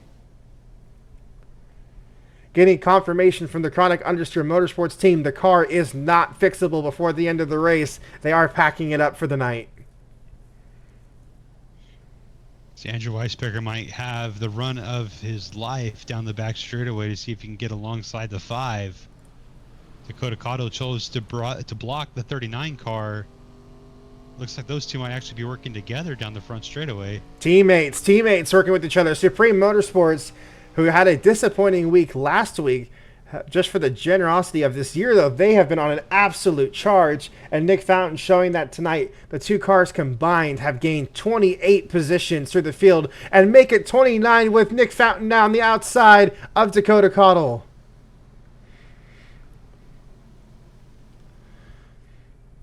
Two highest chase drivers right now are these two. Don't look too far behind. There's another purple chase Toyota right behind him. Aaron Douglas is now entered into the top 5 as he's battling around the number 25.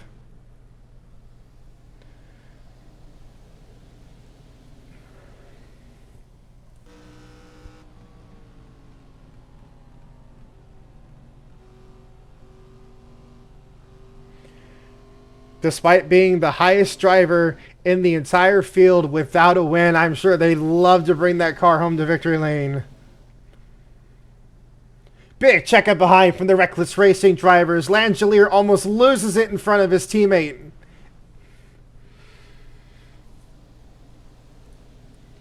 Could have a battle going on for the lead here shortly as Nick Fountain has caught the back bumper of Citadino.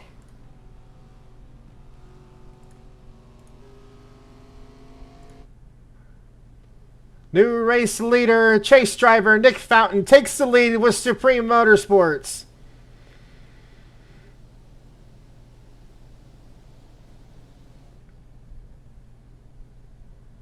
Citadino with a good run, trying to fight down the outside. Uses the draft down the backstretch. Down to the inside of Nick Fountain. Retakes the race lead. It's Team Motorsports to 72. Huge block from the 97 behind. Has to move the 41 up a lane.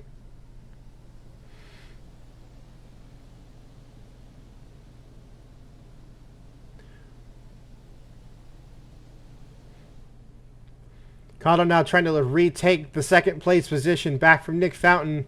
Charging there on the outside. Aaron trying to join the fight up here using the draft on the 39.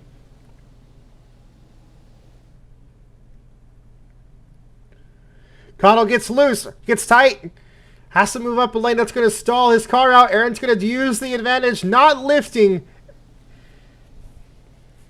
Moves into the 3rd spot around Nick Fountain because of that, then checks up in the corner.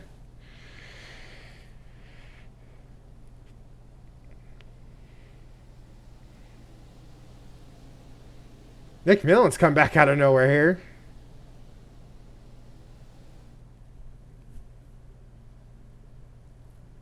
Really tight in the corner. A little bit of contact from the 26 and the 41. Big points on the line, and it is ramping up here towards the end of the race. Nick Fountain is the highest driver on the 4-tire strategy. The 2-tire strategy is still prevailing with 1st and 2nd.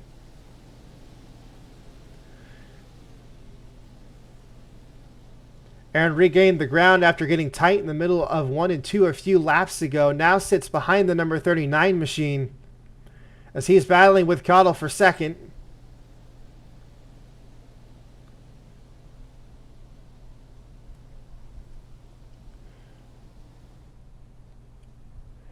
I want to check in on a driver who went for a strategy gamble here really quick, and that was the number 87, restarting the 8th position, has dropped 30 positions on the restart, and that was for their gamble of no tires. Battle for the race lead. Dakota Cottles to the inside of the 72.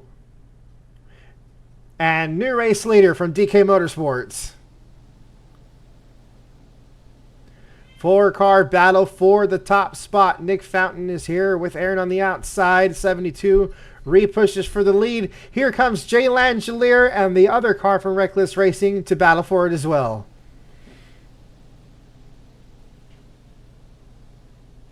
Aaron with a move into second, dives it into the corner and makes it stick.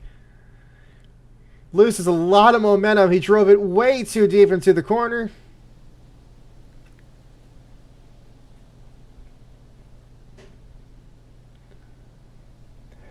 We have to take a lap here to reset and get that car moving again. That's going to be a good advantage here for Cottle and Nick Fountain.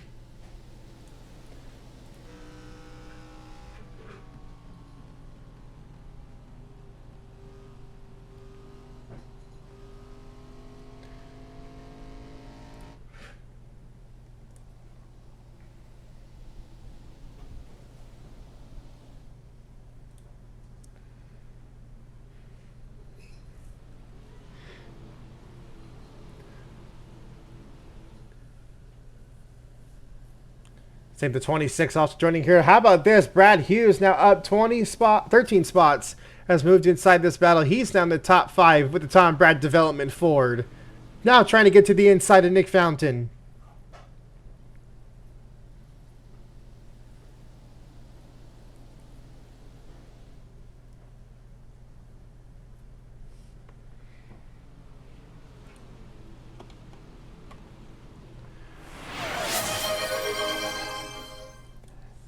And we are hearing debris on the racetrack. Debris on the racetrack. FARCA officials have called the caution.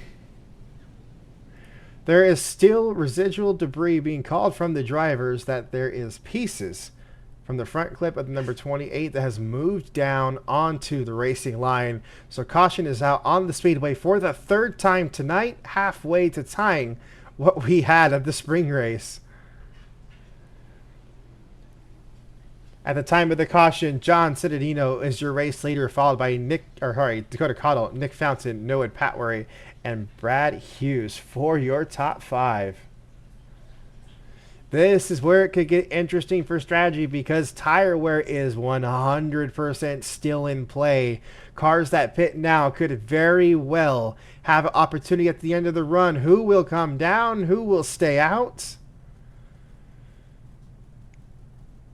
And it looks like there are no takers so far.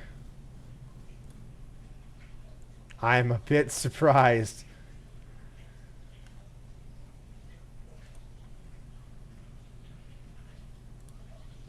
Couple cars coming down. It's lapsed traffic. Couple cars here on the lead lap, like Coinizo, Deacon Jones, who I got to give credit to them. Took only 8 minutes to throw a whole new front clip on the front of this race car. Got to give them credit for staying out. They get that 1 position over Ryan DeLusso, and that's a point. And every point matters. I'm really surprised that the 4 car stayed out. I'm also a bit surprised. I think that would have been a good opportunity, since they're already back here from the previous pit stop, to throw some new tires on it and just go for it anyways. It looks like they've ended up not deciding to do that.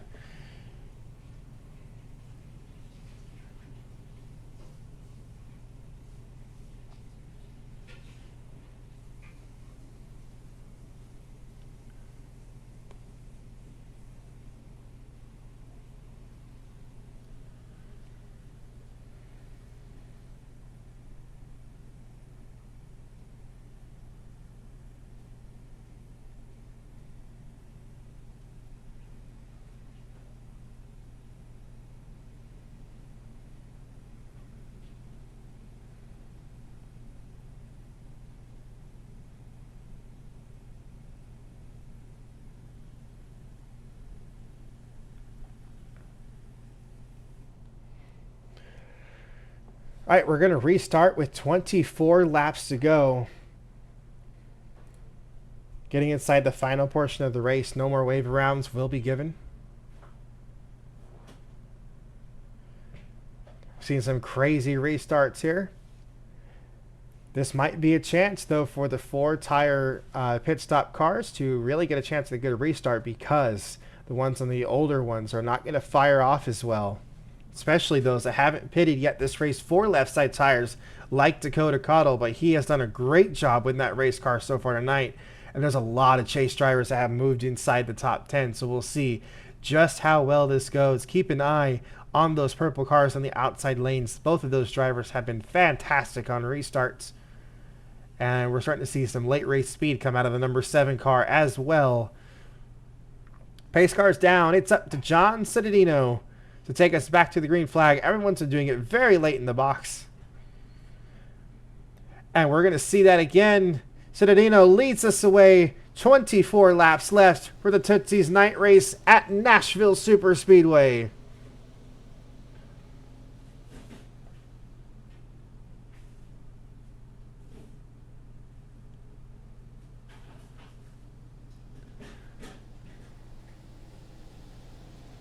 Cittadino trying to hold on to the outside. Cotto with those worn tires, though, trying to get it done.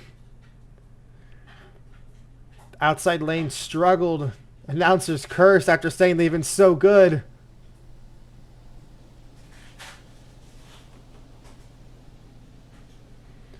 Starting to rally back, though. That's a bad corner for Dakota Cottle. Slips up massively and will fall back a couple spots. Nick Fountain now gets a chance at the race lead.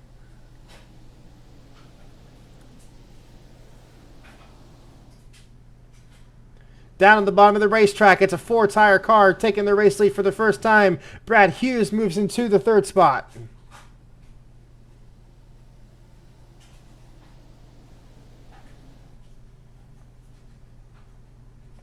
Three wide into turn number 1. Jacob McMillan shoots the center between the 2 blue cars and gets the pass on both of them.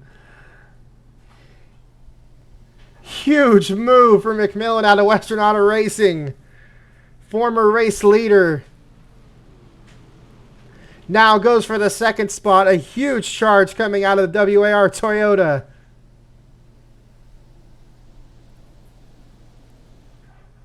Trying to play spoiler with the chase drivers. Massively tight into the corner. Dakota starting to really struggle on those old tires.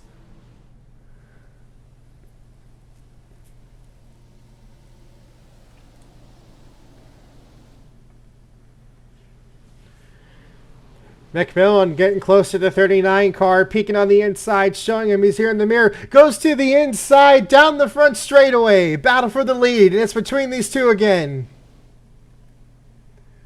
New leader into turn 1. Jacob McMillan takes the lead for the first time since the first half of the race.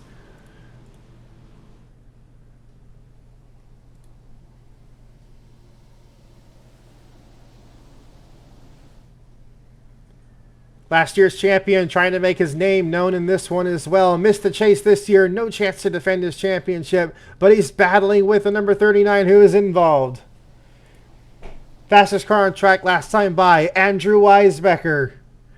And Fountain trying to retake the lead on the inside while the 12 goes for momentum on top.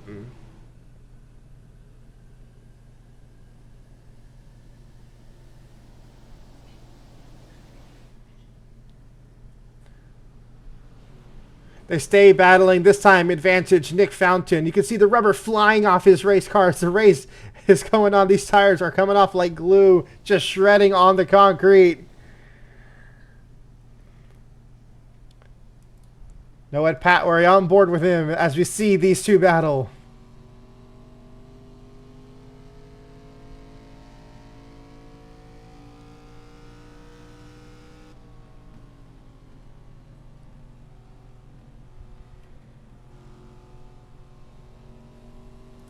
And they're starting to check out away from the field. These two are so fast.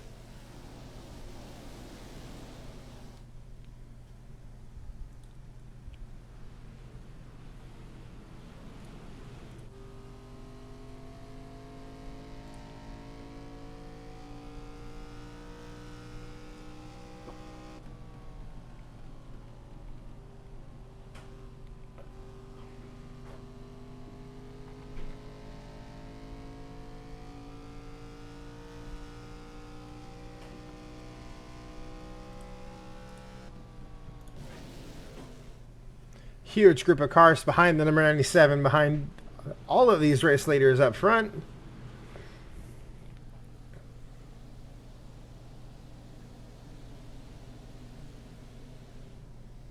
Aaron wants to have 4 spots on the 63 of Brandon Crasta to try to take the points lead. His car's starting to fall away as this run goes on. Maybe made some bad adjustments on pit road. They have struggled since the drop of the green flag on this restart. Was battling up for the front before this. The tires just didn't reset like they really wanted them to. And Nick Fountain starting to pull away from McMillan, so this might just be a Western Auto Racing issue. As Patwary is about to catch the 12.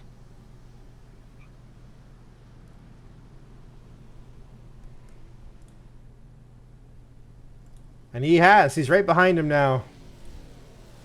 I think now it's just coming off of a race win, too. You know he want to get back into victory lane. Just had the door slammed on him, though, by the 12. Now tries to go for the switch up.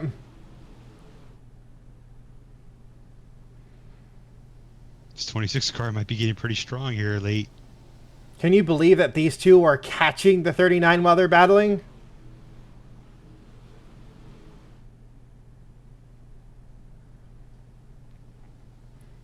Connor frustrated over the radio saying championship hopes down the drain. Don't forget he was involved in an accident at Indianapolis that decimated his points run going into this race. Actually, no, I'm wrong about that. Pretty close together, though. Connor is actually 4th in points, so we'll see where it's at. But this is not going to be a great race for him. But we'll see. One bad race could really change everything. It's really not that bad. It really isn't. Speaking for that race or that chase lead, Brandon Crasta has now gotten around. Oh, and contact going down the front straightaway. Aaron not happy with the number 77 and hits the rear panel of the 77 car. And there's damage to the right side of that number 77. Cars are getting really upset with each other towards the end of this race. Looks like Patwary might have gotten Macmillan this time. Looks like the 77 is coming back to the 97. Crowded him up the racetrack trying to stall the momentum after being hit by him, wondering, hey, what the heck? Frustrations at the end of this race.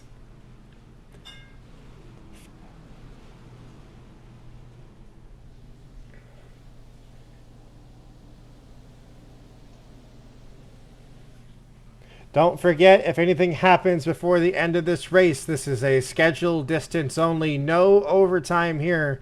If a caution flies too late before the end of the race, no overtime. That will be it. White flag. Last lap is the last lap.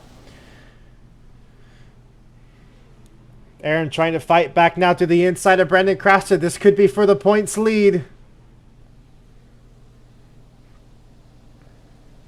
Don't forget there are bubble margins for points. Positions. Oh, there's bubble margins though, so getting up to the top 10 even on this couple more positions is huge for either one of these drivers.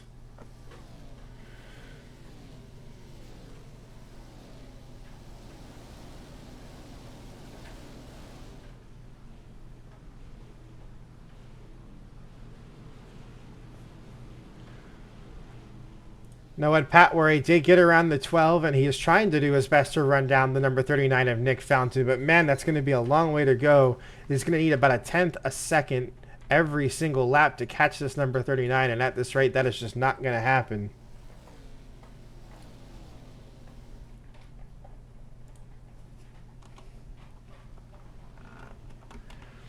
There's the difference of lap on him. You can just see that Patwary is nowhere near as fast as that Nick Fountain machine. This Supreme Motorsports car has been on an absolute roll this race. Nick Fountain is down all the way to 10th in points, so a race like this is going to be absolutely massive for him. He's 34 points off the leader, who is currently Austin Yoakum before everything goes in.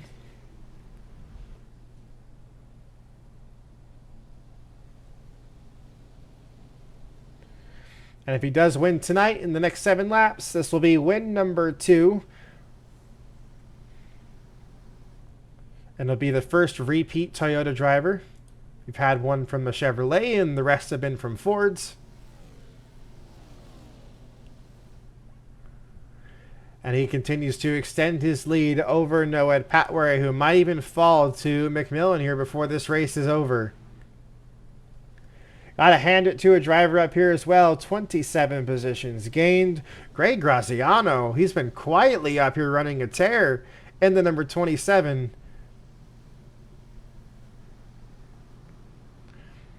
It's a good race here for at least one of the Douglas Motorsports cars. Cittadino also deserves some credit. It's been a very good race weekend for John Cittadino. Had the pole in the Truck Series and got his first top 10 in it. And it looks like he's going to secure another top 10 in the race tonight. Great weekend for Cittadino. I think Jeff Cannon in P7 is the biggest surprise. Yeah. Where did the calls come from here? 4 tires. That's what did it. 2 4-tire pit stops. All strategy for Jeff Cannon, who at one point was all the way back in the 38th position and is now up to 7th, 17 places ahead of where he started this race tonight. Crucially, here's these two, Krasta and Aaron, sticking right around each other with 4 laps to go. This is Krasta extending his race lead, or his points lead. If Aaron can get around him, then he gets the gap between these two closer. That's what he's trying to do on the outside here. He knows how crucial this pass can be, and Krass is going to do anything he can to defend it.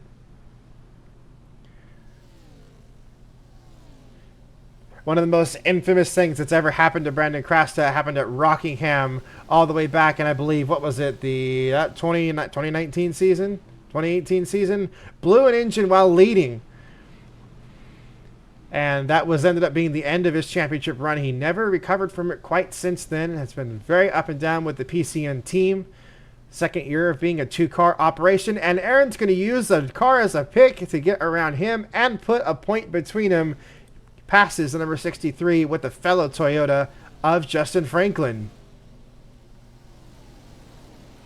Huge pass there to get into the top 10. That may actually just be an alliance call going on there to help get some points there for their Toyotas.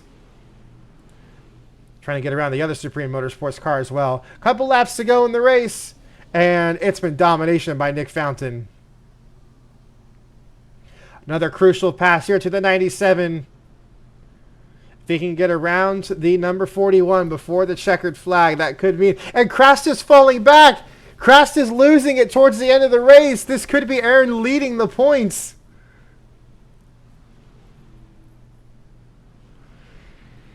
Late race drama here at Nashville, but the credit right now needs to be focused to the number 39, 10th in points after a bad race at Indy. Massive recovery for the huge year for Supreme Motorsports. Checkered flag waves. Nick Fountain will win at Nashville.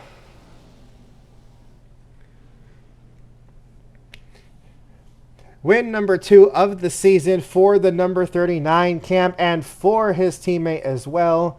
That means it's win number 3 for Supreme Motorsports. When's the last time this team had a 3-win run? I'm not sure if they ever did. I think they did last in 2019 before the incident happened at Knoxville. Another huge controversial moment when we had the Oily Boy shootout. And there was the huge crashes that took place in the LCQs and the heat races. That was another really dramatic race. We even saw inter-team fighting at that race. But man, what a recovery drive for Nick Fountain at Supreme Motorsports to bounce back from the drop in the chase and bring it home with a race win to top it off. So we'll be curious to see where he will be in the point standings. This should be Aaron walking away with the race win. Sorry, with the not the race win. This is him walking away with points lead. I'm marking the drivers that failed to qualify. Our website guru will be very pleased to hear that I have remembered to do this for 2 races in a row.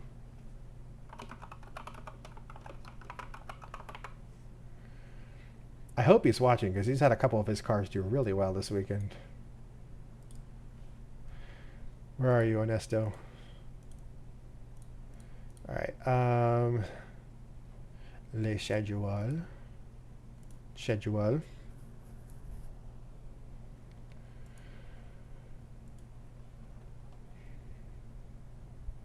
That was a fantastic. This is why we continue to come to this racetrack.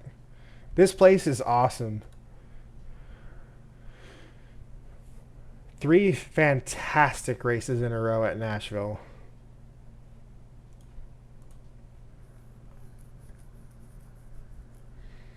And why this year it's one of the very few tracks that gets multiple races on the schedule. Make sure everything is good for the race. Sure is. 3 cautions. We had. Can you guess how many lead changes we had tonight? 40. About half that, but that's still crazy. 21 lead changes here tonight at Nashville. That's the highest we've had all season outside of Daytona. Looks like everything is good. No penalties are being handed out. Everything is clean. Nick Fountain is officially your race winner. Results are up and live on the website. Point standings are as follows. Austin Yoakum is still your points leader by a whole whopping 2 points, and that's because of the silent rally that happened right at the end of the race. He gained 14 positions to get finish in P14. So what a recovery drive to hold on to the lead. Thank you, Zach Range 43 for the rate of 2 people coming in. We just wrapped up our 3rd chase race here at Nashville, and it was a crazy one. I will show some highlights from that. But that is points are live now on the website. You can go to unitedracingdesigns.com or FARCA.tk to see that. Aaron is now second in points, back by only 2 points in the season. Brandon Crasta behind him, another 2 points in the 3rd place position. Connor, your season's not over. You thought that was championship over. You're still P4, 17 points back. That is still 100% recoverable because Nick Fountain just shot from 10th to 5th. You get a couple of really high top 5 positions, you are 100% still in this championship run. So it is a super tight run. Now 3 out of the 8 races completed into this thing. So what an awesome battle we're getting into this championship. What do you think after I just babbled on for 5 minutes? We're gonna have to see as we get into the next weekend's race where standings going out. This is definitely the wild card. I think we've seen drivers from mid to back in the pack make good surges to the front of the field. So, I mean, just a very different finishing order from where we started. So it's gonna. We haven't really had a stable couple of races through the chase to this point. So it could still be anybody's race.